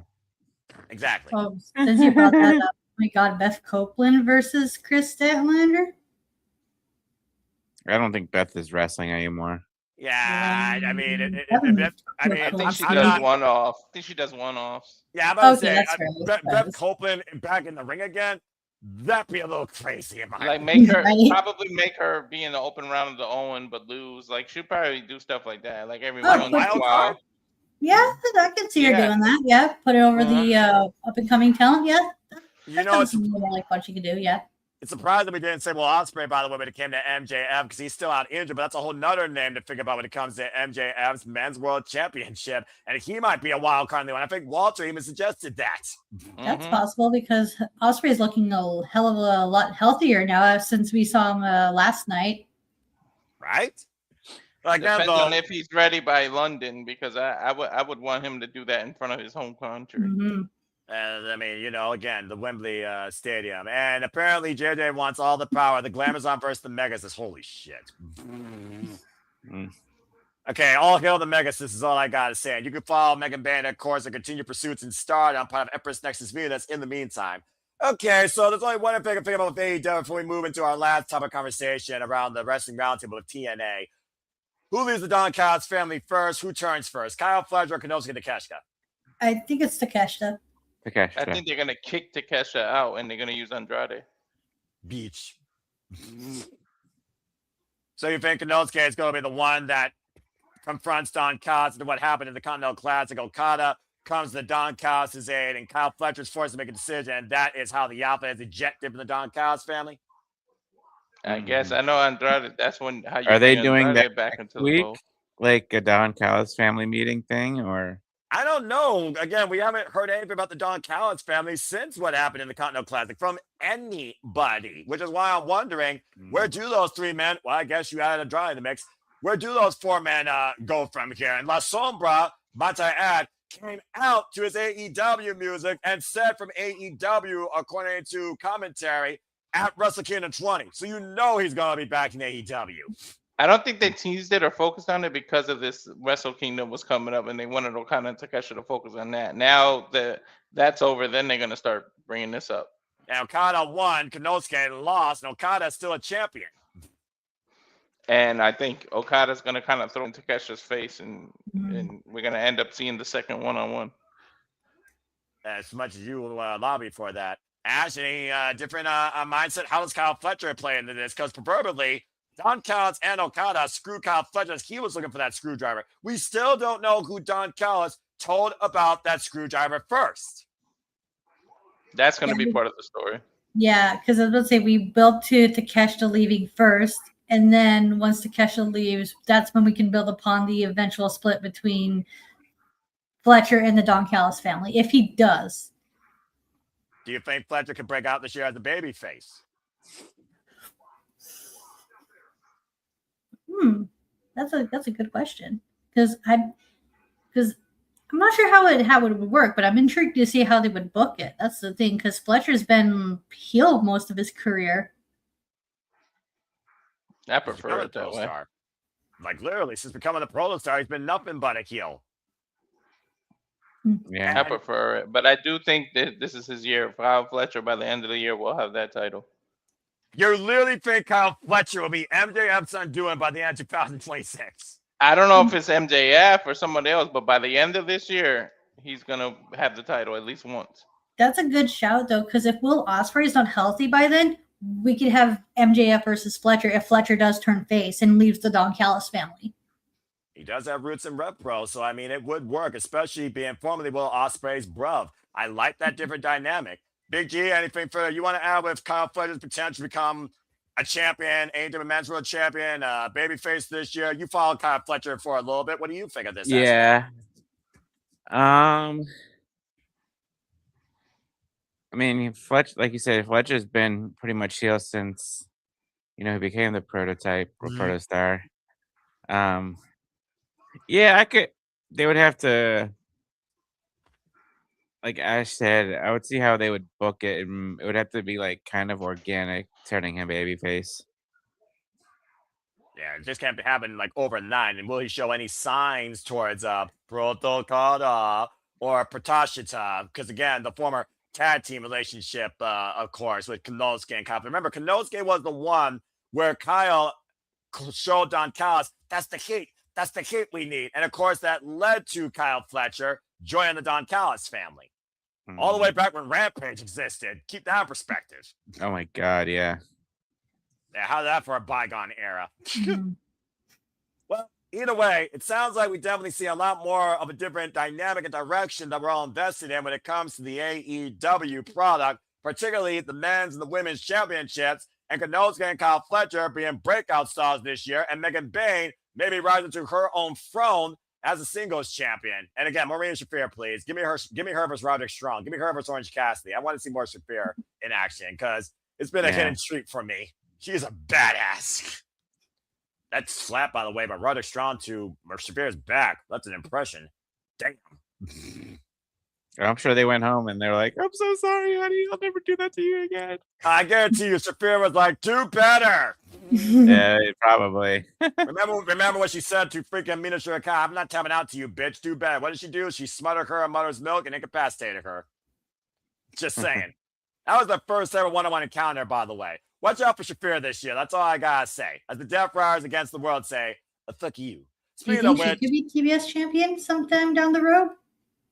That'd be interesting. Yeah, but I'll say, I don't think Willow and Shafir have had any shared history one-on-one, but she did say that she would be the Death Riders' biggest problem. And right now, Shafir, she don't have no problems, except being everyone else's problem. Right, and that's also not her problem. So and Willow and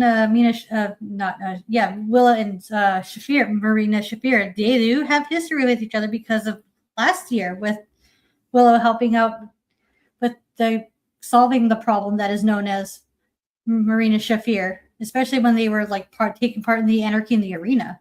That was still so much freaking fun. That's a very fair shout out there. All right, I like that thought a lot. Speaking of which, everyone's waiting for a change in the Death Riders, but you see the change of heart with the AEW fan for respecting the competitor John Monty when it comes to what AEW is all about, what it deserves, working harder than anybody else. So let's put it out there. 2 questions. When he loses the Continental Championship, will it be to a Death Rider? And if not, whether or not it's one of them inside the group, when it happens, do you see that being John Moxley's swan song?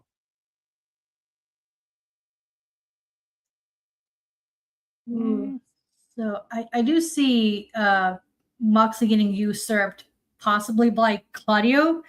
It's just a matter of when and how they do it. Okay. Do they do it when he loses the title? And then the other people, maybe Claudio, so Mox loses the title to, I don't know, someone they've been feuding with for a while.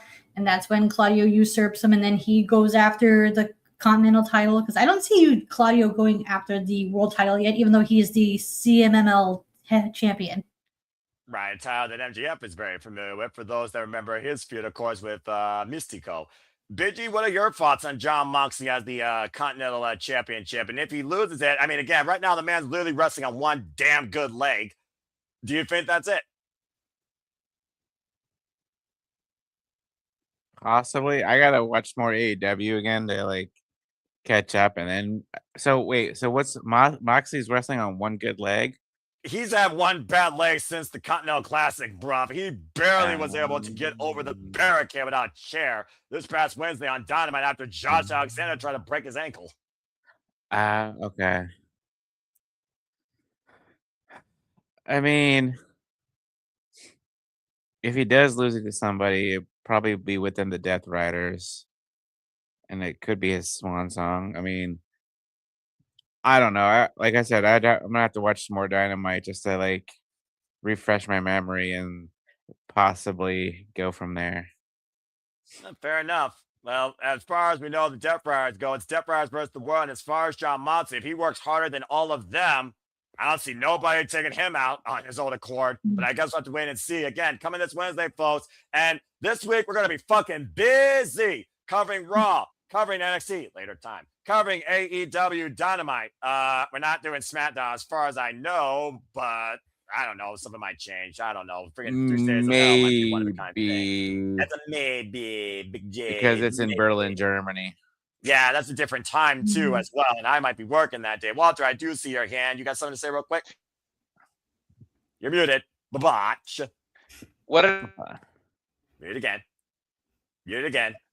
There we go. You want to see what you're talking about, the Continental title, and what you want to see with that? Yeah.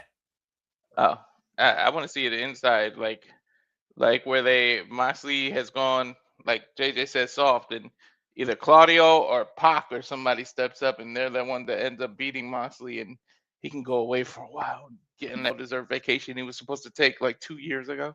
I mean, to be fair, that's one, that's fair, and two, the only Death Rider that's beating him is Claudio Castagnoli. I know that he's the go-to, but I'd rather see Pac do it. I don't know. It's just something about Pac. I wanted to see him be able to step up to that next level. You start with the Continental title. I mean, he was the inaugural All-Atlantic champion and defended all across Europe, as we know, Big G. Again, it's a fair shout-out. But will it be someone in the Death Riders, and does that make the most sense to maybe save John Moxley from himself, like he tried to save AEW from its previous identity, and Bryan Danielson from his own death, if you're figuring about it? I just feel like Claudio would defend, he'll be the last to want to let him go, but Pac is a bastard, literally. So he would want to be like, screw this. He's going soft. He's not fit to be a leader. And it's like, Pac would more of the get ready to kick Moxley out before Claudio. Claudio would try to convince everybody to chill out, and then Yuta would just be like a little bitch and follow anybody. Shafir, though, I think is going to be the difference maker in that conversation, because Shafir, who literally disciplines and trains the Death Riders, been ride or die with John Moxley since day one. If anyone's going to eliminate Moxley from the Death Riders and be John Moxley's undoing, I think John Moxley would rightfully let it be her. She'll be the last, though. She'll be defending, and then in the middle of the ring, she'll be the one to deliver the low blow or something. Ooh. Or judo toss in the butter's milk. Literally putting John Moxley to rest for his own good. Now I want to see that somewhat. Right? I just convinced myself that I want to see that now. I love this excitement. Well, again, folks, this coming Wednesday, we're covering Dynamite. As Biggie said, maybe. We're going to cover SmackDown, and stay tuned for more continued coverage in Slip Studios for all the WAEW, NXT, and other forms of content here on the Slip Studios Watch Long and schedule that keeps you in tune for the biggest PLDs, pay-per-views, and specials. And stay tuned for the restart of the City Predicting Leads in conjunction with No DQ for WWE, NXT, AEW, and TNA. Before we go to a commercial break, I want to thank everybody that's been part of this discussion. One question about TNA. Fingazarian, does he lose the TNA World Championship? To Mike Santana on the premiere of AMC. Yes. Sorry. Yeah. AJ, I'm gonna AJ. now that AEW, my God. Now that TNA is gonna be on AMC, which is a regular channel, I can watch TNA more now. Right. So I'll be definitely tuning into the premiere of TNA, because for a while I was watching TNA on TNA Plus, but then I fell out of it. But have they released the news that is that going to be AMC and then all pay-per-views still on TNA Plus? Like, have they officially said that, or no one really? No one really knows, but I figure that's what it's going to be, with Genesis being the first pay-per-view. Continue, Big G. But yeah, unless Santana decides to go to NXT, I could see Santana winning the title back on the premiere of TNA on AMC. All right. Should have did it in New York. They fucked up, and now they're trying to make it back up. And don't get me going. Never mind. It's gonna be worse than Asuka not winning at WrestleMania rants. Oh shit! He had to bring that up. Oi, there's something that meant to be brought up. And JJ here with a point. Ash, let's not forget Nick Nemeth still has his call your shot. I was just about to ask that.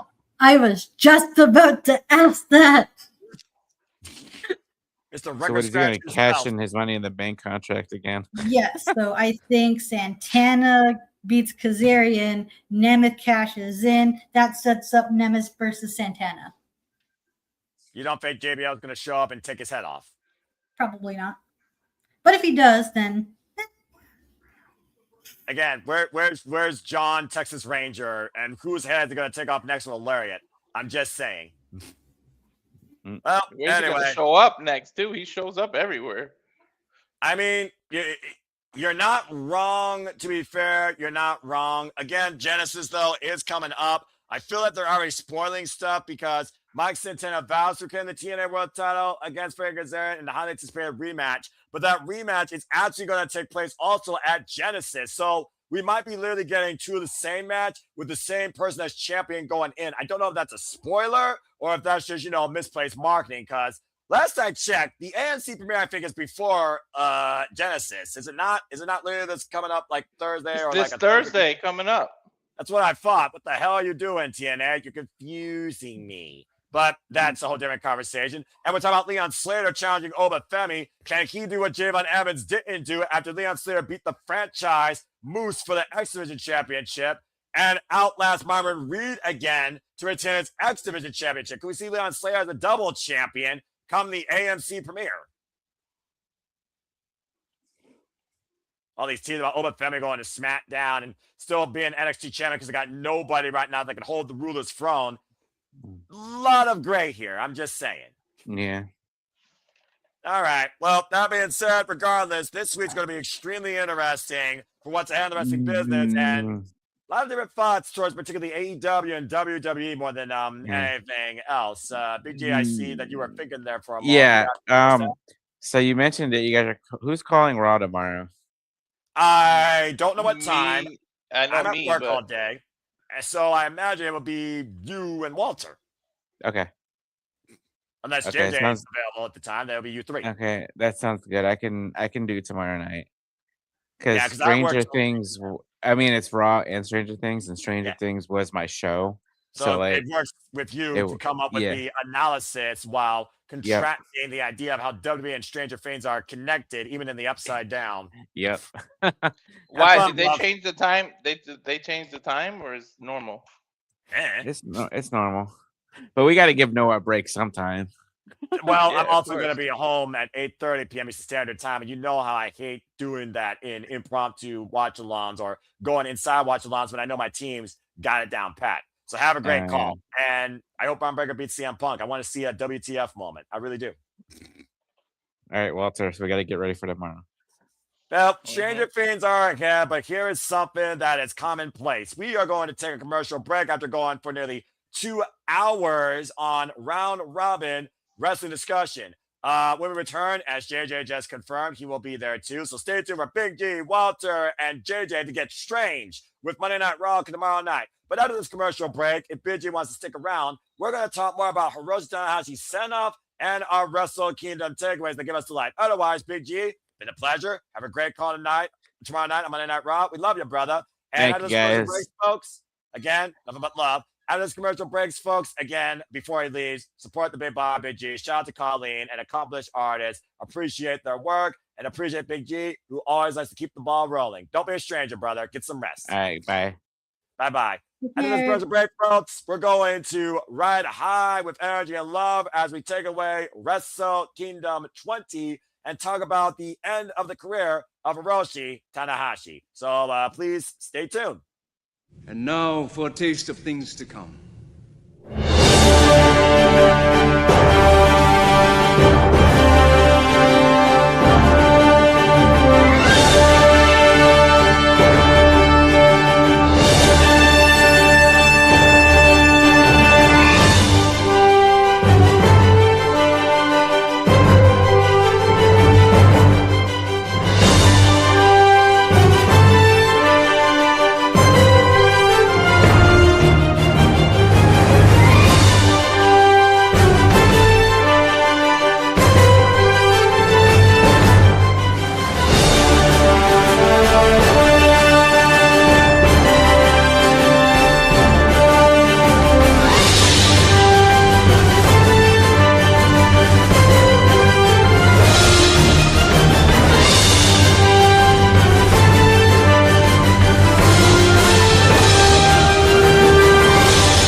And as always, here at the Simple Level Studios, as we level up the content for you in 2026, we truly encompass, celebrate, analyze, criticize, pontificate, and analyze, as I like to say that twice for great reasons, all the wrestling and forward gaming to come too between local online competition and rage quits. So please stay tuned. And welcome back here to the special edition of the Sunday Shenanigans. It's the Silverman Noel Foster in the moderator seat once again at the head of the table. Acknowledge me if you choose. I'm a humble man, so don't do that. Rage Wrestling Walter Cruz is right now gaming old school style. And our Canadian friend Ash. Again, thank you everybody that's been part of the conversation.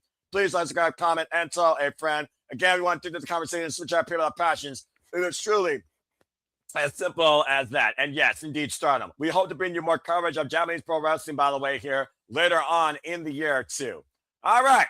That being said, let's go ahead and bid everyone a fine thank you for tuning in and thank the man of many talents as we witness the end of a career, Hiroshi Tanahashi's career, as we were able to call, embrace, and enjoy Wrestle Kingdom 20 in Tokyo Dome. So before we bid everybody a fine farewell, I just want to go around the horn, get some quick thoughts regarding what we saw at Wrestle Kingdom 20, your match highlights, your moments, and of course, we'll close things out with our takeaways from Hiroshi Tanahashi's final match and his send-off. Walter, I'll start with you. This was our first Wrestle Kingdom we called ever together. What was your takeaways from the event overall? The matches, the results, the pacing, and the final match and the retirement. Go ahead, brother. And you're muted. You're muted. The pacing was awesome. I really liked it. So they ran through each match pretty well. Takesha is my standout moment. I don't think I've ever seen that man tap. So to see him tap to what New Japan made for basics, a Boston Crab, one of the most basic moves that New Japan loves to use. I mean, we haven't seen wrestlers on the state side use the Boston Crab as a finisher and have people tap out since out of Martel. Like seriously, it's been that while. I mean, Chris Jericho's Walls of Jericho is like a modified Boston Crab, so people can say that on the technicality. But seriously, to see Takesha after the year he had in 2025 actually physically tap out, there's no doubt about it. He didn't verbally quit. The man tapped out to Yushi, and his neck was hurt that entire match. He kept grabbing his neck over and over again. So to pull that out, I feel like that's, aside from the retirement, that's my highlight, really. The fact that that happened and New Japan gets to claim all their titles and all the outsiders are gone. That's it's almost like WCW getting rid of NWO by outsiders. Like it's almost like that. So that's really my highlight. I did love the entrance of the Rockstar. I know I keep making fun of it, bringing it up, but that point thing was freaking hilarious. But the time difference was killing me a little. I was getting tired at the end, but I had to stay there. I feel like that retirement for what he means to New Japan and the fact that I feel like it's a wrestling joke, but obviously he's going to stay retired because he's a president or a president or something in New Japan. Yeah, he's going to be running it from that side of things.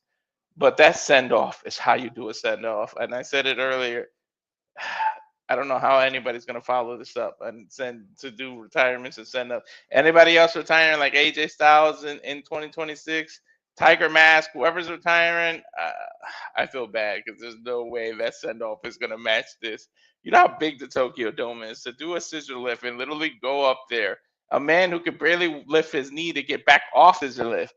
And the way he said his standard "I love you," his typical thing, it took so long, man. And it literally was.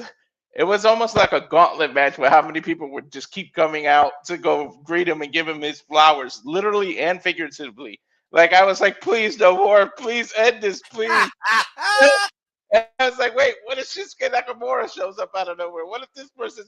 But I mean, the way they did that was so awesome. I don't think there will ever be like a send off that matches it. I think it was better than the Ric Flair one. I know JJ brought up Ric Flair, but what he means to the legacy of New Japan. You could see the emotion in his face when he realized that after the 3, Okada showed him respect. Okada and him almost had that Stone Cold and The Rock moment, almost the same way. He was laid out. Okada sat next to him and whispered something in his ear, which I can only think is "I love you and thank you for everything you did." And then he bowed to him, and then he was gonna pick him up, but he told him, "No, leave me here." He was just soaking it up and almost like just sitting in the ring, like showing like this is what I do this for. Wrestle Kingdom was just awesome. And I had an awesome time calling you. I regardless of how late it was on the East Coast and the West Coast, but yeah, I don't think you could have booked it any better. Like it had a couple of like jokey stuff, but I still say at least 9 out of 10, if not 10 out of 10. Wow. Again, January 4th. That's Yeah. Wrestle Kingdom. Follow that the rest of every company for the rest of this year now. Again, you set the bar quite high, brother, but arigato. Well, again, Ash, it was your first ever Wrestle Kingdom call. You witnessed the end of the Ace. You witnessed the rise of Zack Sabre Jr. and TMDK and six-man champions as they challenge the knockout bracket for tag champions this coming morning on New Year's Dash. I know you're going to get more of an in-depth review as, of course, you are in the Genesis, the new beginning of your Back Wrestling YouTube channel. And again, folks, if you haven't already, please subscribe today to our Canadian friend Ash for further New Japan Professional Wrestling coverage, highlights, opinions, and further delight from my baddie friend. Arigato. And of course, we witnessed Konosuke testing the strong mental of himself and Yoda in the name of International Wrestling Grand Prix. And the women got to show what Stardom is capable of and the strength of Stardom on the Tokyo Dome stage and so much more. So what are your takeaways, highlights, and moments, and your thoughts on Hiroshi Tanahashi's retirement? So highlights for me was the women's match because I've been hearing many good things about him, and oh yeah, that was deserved. The praise they got and the hype that I received, like that I heard about them from my circle of friends. Yeah, it's justified. I want to see more of them. That was like a really good kickoff match. I'm happy TMDK is tag champs once again. That's awesome. I love it. The 4-way was very fun watch, especially at the end where everyone like came together to like fight off House of Torture Shenanigans. That's always fun to watch. Thank Christ. Continue. Oh my god, Takeshita versus Doogie was, to me, that was match of the night. Because oh my god, how intense that match was, especially with like everything on the line. And it was I was so happy Tsuji won because I love that man. He is one of my favorites in New Japan right now. I can imagine what the advocate of Enochiism feels about Carmen Sandiego holding both the heavyweight gold.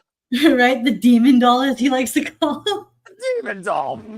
Yeah, because of It's fair. Continue. Continue, Ash. And Okada versus Tanahashi cannot ask for a better send-off. And that's also one of the highlights was the how bittersweet Tanahashi's retirement is. And that whole farewell celebration was just it was just a beautiful, lovely way to end a career. Even though I don't have an emotional attachment to Tanahashi. Not saying I don't have any fond memories of Tanahashi because I loved his IC title feud he had with Tetsuya Naito. I love watching him show up in these tournaments because we talk about like Zack Sabre Jr., Takeshita, Okada being tournament wrestlers. Tanahashi's add Tanahashi to that mix because when it's go time, it shows. Damn right. And quote unquote advocate. I also, one of my also favorite things about Tanahashi is what also kind of got me into Tanahashi as a wrestler was his feud with Zack Sabre Jr. for, of all things, the Rev Pro Undisputed British Heavyweight title. Dickhead. And just, yeah, it's, man, what a career. What a send-off. Just, I don't know what else to say. You seem like you are speechless. Yeah, because Because the impact Tanahashi has, not just in Japan, but all over the world, is just, it's going to be unmatched. Aye. And it's just, I don't know what else to say. This is like, I'm like, it's so funny how I say I don't have an emotional attachment to Tanahashi, yet he's leaving me speechless. Like, what does that tell you? What does that say about you as a fan is the bigger question here, Ash. Just say. I have all the respect and admiration for Tanahashi for what he has done as a wrestler, and I look forward to what he does in the producer role for New Japan. All right. Well said. And again, folks, thank you to everybody that tuned into our coverage of Wrestle Kingdom. Again, subscribe to Bad for Us and subscribe to Rage of Wrestling. Stay tuned. She will be doing a review. She might be doing a review of New Year's Dash. As of course, that is coming tomorrow. If I damn have to go to work, I legit am a crazy mother-effer. I will be covering it live. But priorities of passions is back to the office to me. Good grief. That being Make said, some noise for the boys. oh, you mean these boys, the Young Punks? Let's go ahead and run down the results real quick. Again, oh, my bad. How could I be so rude? I made that as my Twitter header. Is that where you found that?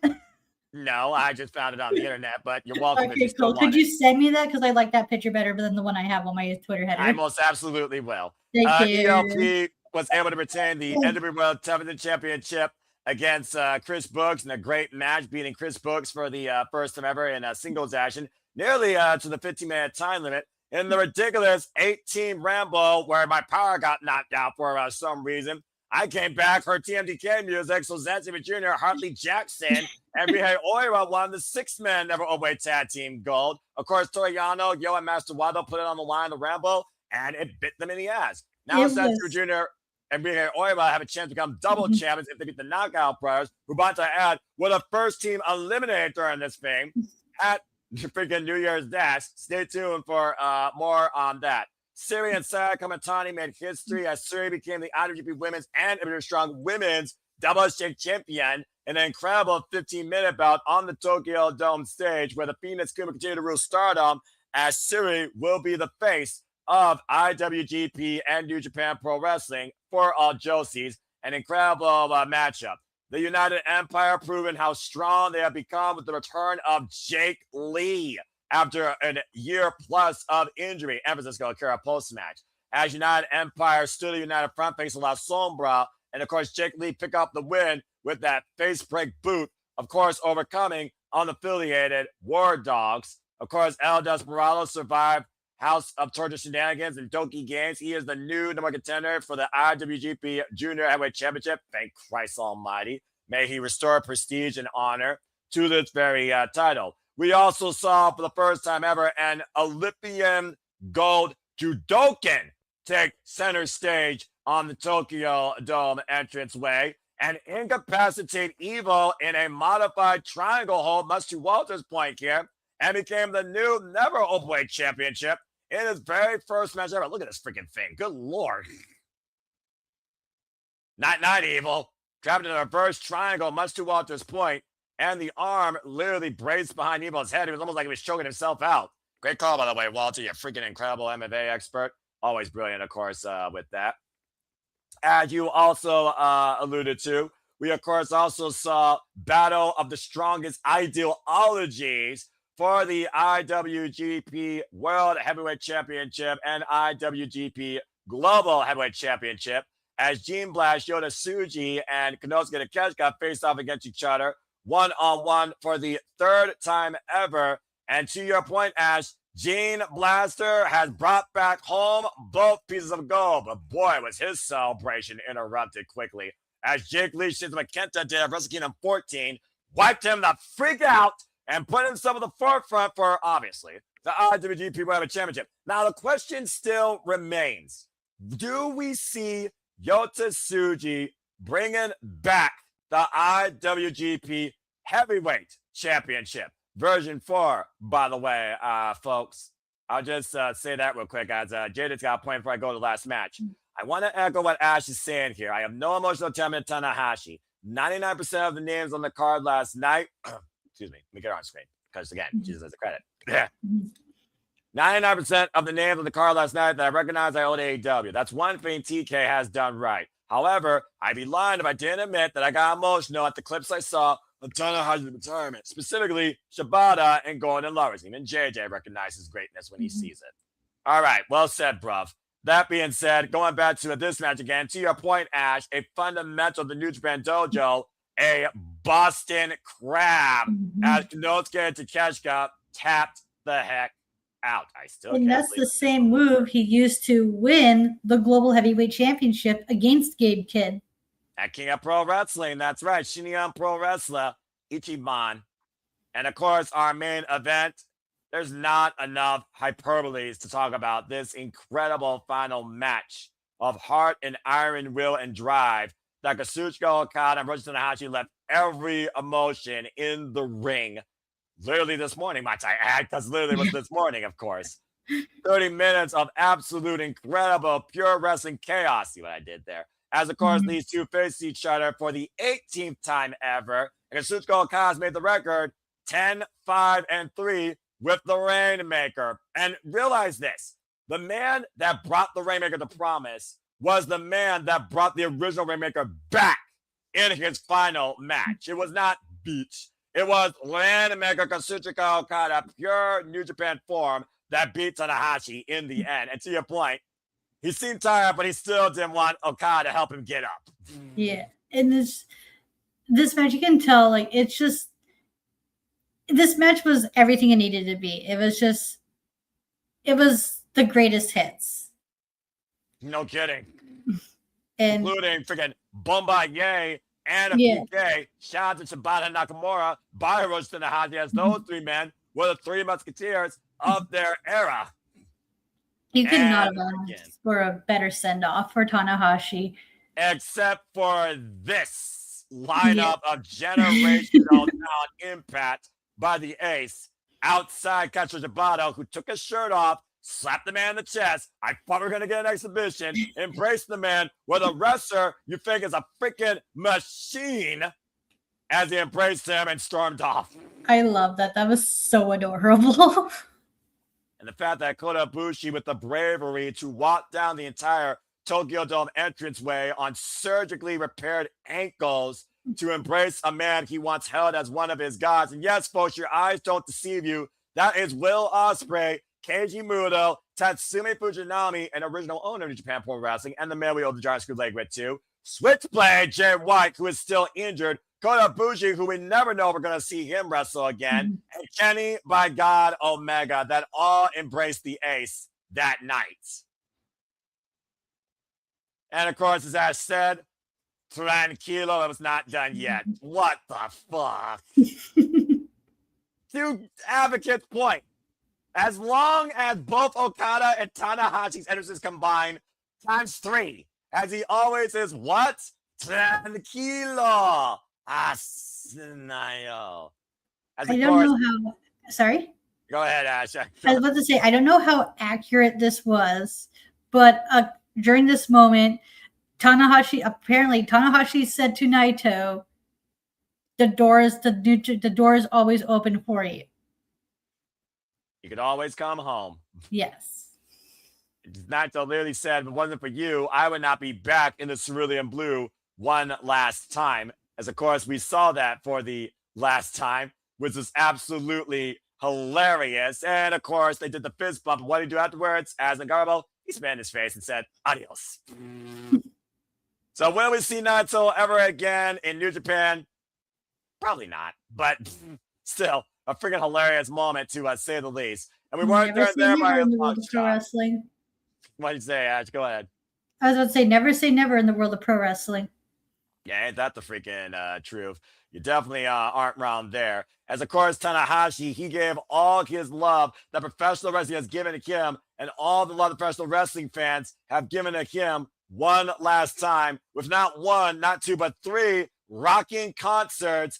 The ultimate wave in front of its final dream, a sold-out Tokyo Dome, over 47,000 strong. And to Ash's point, went up the entranceway, didn't leave us yet, as he took to a scissors lift podium, pushed by the NJPW locker room with a microphone, saying arigato to the entire upper film of the dome, thinking each and every one of those fans as much and as close as he could as he entered onto the stage with one last "I love you, watch through the lights, through the curtain." And that was the end of Tanahashi's career. As of course, we also had the 10-bell salute to honor the career of Tanahashi. Nearly 3,000 matches later. And of course, we end with high energy being played over the speakers of the Tokyo Dome with a VTR timeline highlighting Hiroshi Tanahashi's career to one final message of love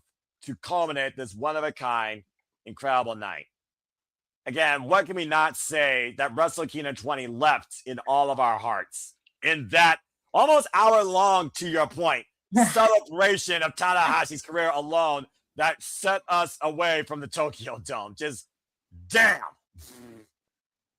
Man, leave it to Wrestle Kingdom to set a high bar for pro wrestling standards for pay-per-views of the year, right? Yeah, and they're not done because tomorrow technically they got the New Year's Bash going on. Yeah. And we know that freaking Konosuke Takeshita, easy for me to say, will be part of New Year's Dash. By the way, I want you all to notice something that Konosuke was wearing. That red band on his arm representing strong style, that is the same exact color of the attire once worn by one Shinsuke Nakamura. Oh, he did a Nakamura tribute too. That's so cool and sweet. Shinsuke Nakamura, one of Konosuke Takeshita's idols and biggest inspirations, as we all know. And again, folks, that was Wrestle Kingdom 20 and the closing of the career of Hiroshi Tanahashi. This was the final sight before it finally went off the air. Again, arigato to the ace and arigato to each and every person that got involved with us in that watch long, one point or another. It's absolutely insane. I don't think we can play it because we might get taken down copyright straight from TVSIE. I'm not playing it. That's just there because of a screenshot GIF, apparently. That's just a picture. Good. Okay. You think about last year's Wrestle Kingdom, where Shota Umino said he was to be the future. Took Sensei Jr. to 45 minutes. We still did not fully buy into that card. With the memory Tanahashi left on us in this retirement alone. Ash, you and Walter are already calling this a pay-per-view of the year. We're only 4 days freaking in. Well, contender. Yeah. I just said it set a high bar. That's it. Well, I'm about to say, top this shit. How about that hot take? But again, thank you, Hiroshi Tanahashi. And again, what a phenomenal night of professional wrestling it was with the Women's Championship, the Global, and the Heavyweight Championship, Tanahashi's final match, and of course, this closing ceremony of appreciation. Daggum, I gotta go rewatch all that. And thank you, Aaron Wolf, for beating Evil. I'm so damn happy about that. All right. Well, that being said, again, folks, you can stay tuned for a more in-depth review at Bang for Wrestling, for Wrestle Kingdom 20, as well as highlights taken away from the most unpredictable night of the year, despite the fact they actually named our card for New Year's Dash that sets up New Japan Pro Wrestling this calendar year. We know we got the New Beginning. We know we got the New Japan Cup. We know we got G1 Climax starting off in America. We know the Death Invitational will be in Las Vegas. And, folks, we will be covering it. Will we be covering other stuff outside the G1, New Japan, Sakura Genesis, Dominion? You're just going to have to stay tuned and see. But honestly, that's all up in the air depending on how our schedules work. For we love G1 Pro Wrestling, New Japan Pro Wrestling. And if last night today didn't show us anything else, New Japan is in a very good spot for the future. Well, I think that being said, there really is nothing else to add, I think, at this point. So I think we would bid everybody a fine farewell on the special edition of the Sunday Shenanigans Brunch. So again, thank you all so much for tuning in. We will see you tomorrow night for our watch along of Monday Night Raw and go from there into the next week before the shenanigans continue to ensue, as always, in and out of Sunday and Saturdays too. We thank all of you. Let's go ahead and get the heck out of here so we can all get some rest. I know. I can't wait till July 11th, though. I know that much. Yeah, before we all rest for New Year's Dash or work in the morning. First and foremost, Walter, as you game and level up, I hope you don't go game over. It's always a pleasure, brother. Tell what the people can connect, find you, and why they should subscribe to you. Well, subscribe because all of this is brought to you by yeah, we're leveling up game. I'm literally after the AMC. I'm either gonna pick a Wednesday or Thursday to start gaming Ninja Gaiden 4 completely unedited. So you're gonna get all the deaths, all the kills, all the screaming, all the headaches, all the me damn near throwing a controller. Hopefully my TV doesn't break. But yeah, I'm local like that. So that's why I made those 2 teasers for the game trailer so you guys can get ready. So follow me at the YouTube at Rage of Wrestling, and then Walter.Cruz.940 on Instagram, and then of course on Twitter at Walter Alex Cruz. Yeah, thank you very much, Walter. You also have UFC content coming up, by the way. Don't forget about that Passion MMA watch along content coming up too. Yeah, that's the 24th, I believe. They have the first Paramount debut. So I got to figure out who to either I'm gonna do that solo or figure out who to do that with, because of what we talked about off air. So we'll see. But yeah. All right. Well, fair enough, man. But again, don't overwork yourself. You may be reliable, but you're also only human after all. Appreciate you. Ash, again, you really shine in your passion for Senior Pro Wrestling and your knowledge. It was so much damn fun previewing this with you moderating the preview panel. I hope it's not your last one you get to lead a preview on, because I would love to see predict Dominion and Sakura Genesis with you and collab further with you. But I more so look forward to what you bring to your channel now that you're in the new beginning of your ventures now as a content creator once again on YouTube. So go ahead and tell where the people can find you. You can find me on X, the app formerly known as Twitter, at ShadowBadAsh, contributing into the spaces. And don't be a dickhead. Subscribe to my YouTube channel at Baddie for Wrestling. Be on the lookout for the double feature of Wrestle Kingdom 20 review and New Year's Dash review, as well as some other upcoming content in store for you. But mostly I'm just going to be focusing on New Japan for the time being, because I love New Japan Pro Wrestling. It makes me so happy. Aye. That and Stardom, they're my go-tos. There's a reason for that. Thank you so much, Ash. Again, arigato. And I look forward to the next time we collab. So please keep me posted. And again, folks, you want more New Japan Pro Wrestling coverage that's batty and enjoyable? Subscribe today to Baddie for Wrestling and follow along for the year. She won't disappoint you. Appreciate you, Ash. Again, folks, you want to find me? I'm anti-social, but simply put, I'm a lifelong fan of professional wrestling. My voice is shot, so I can't go Mr. Crocker full style tonight.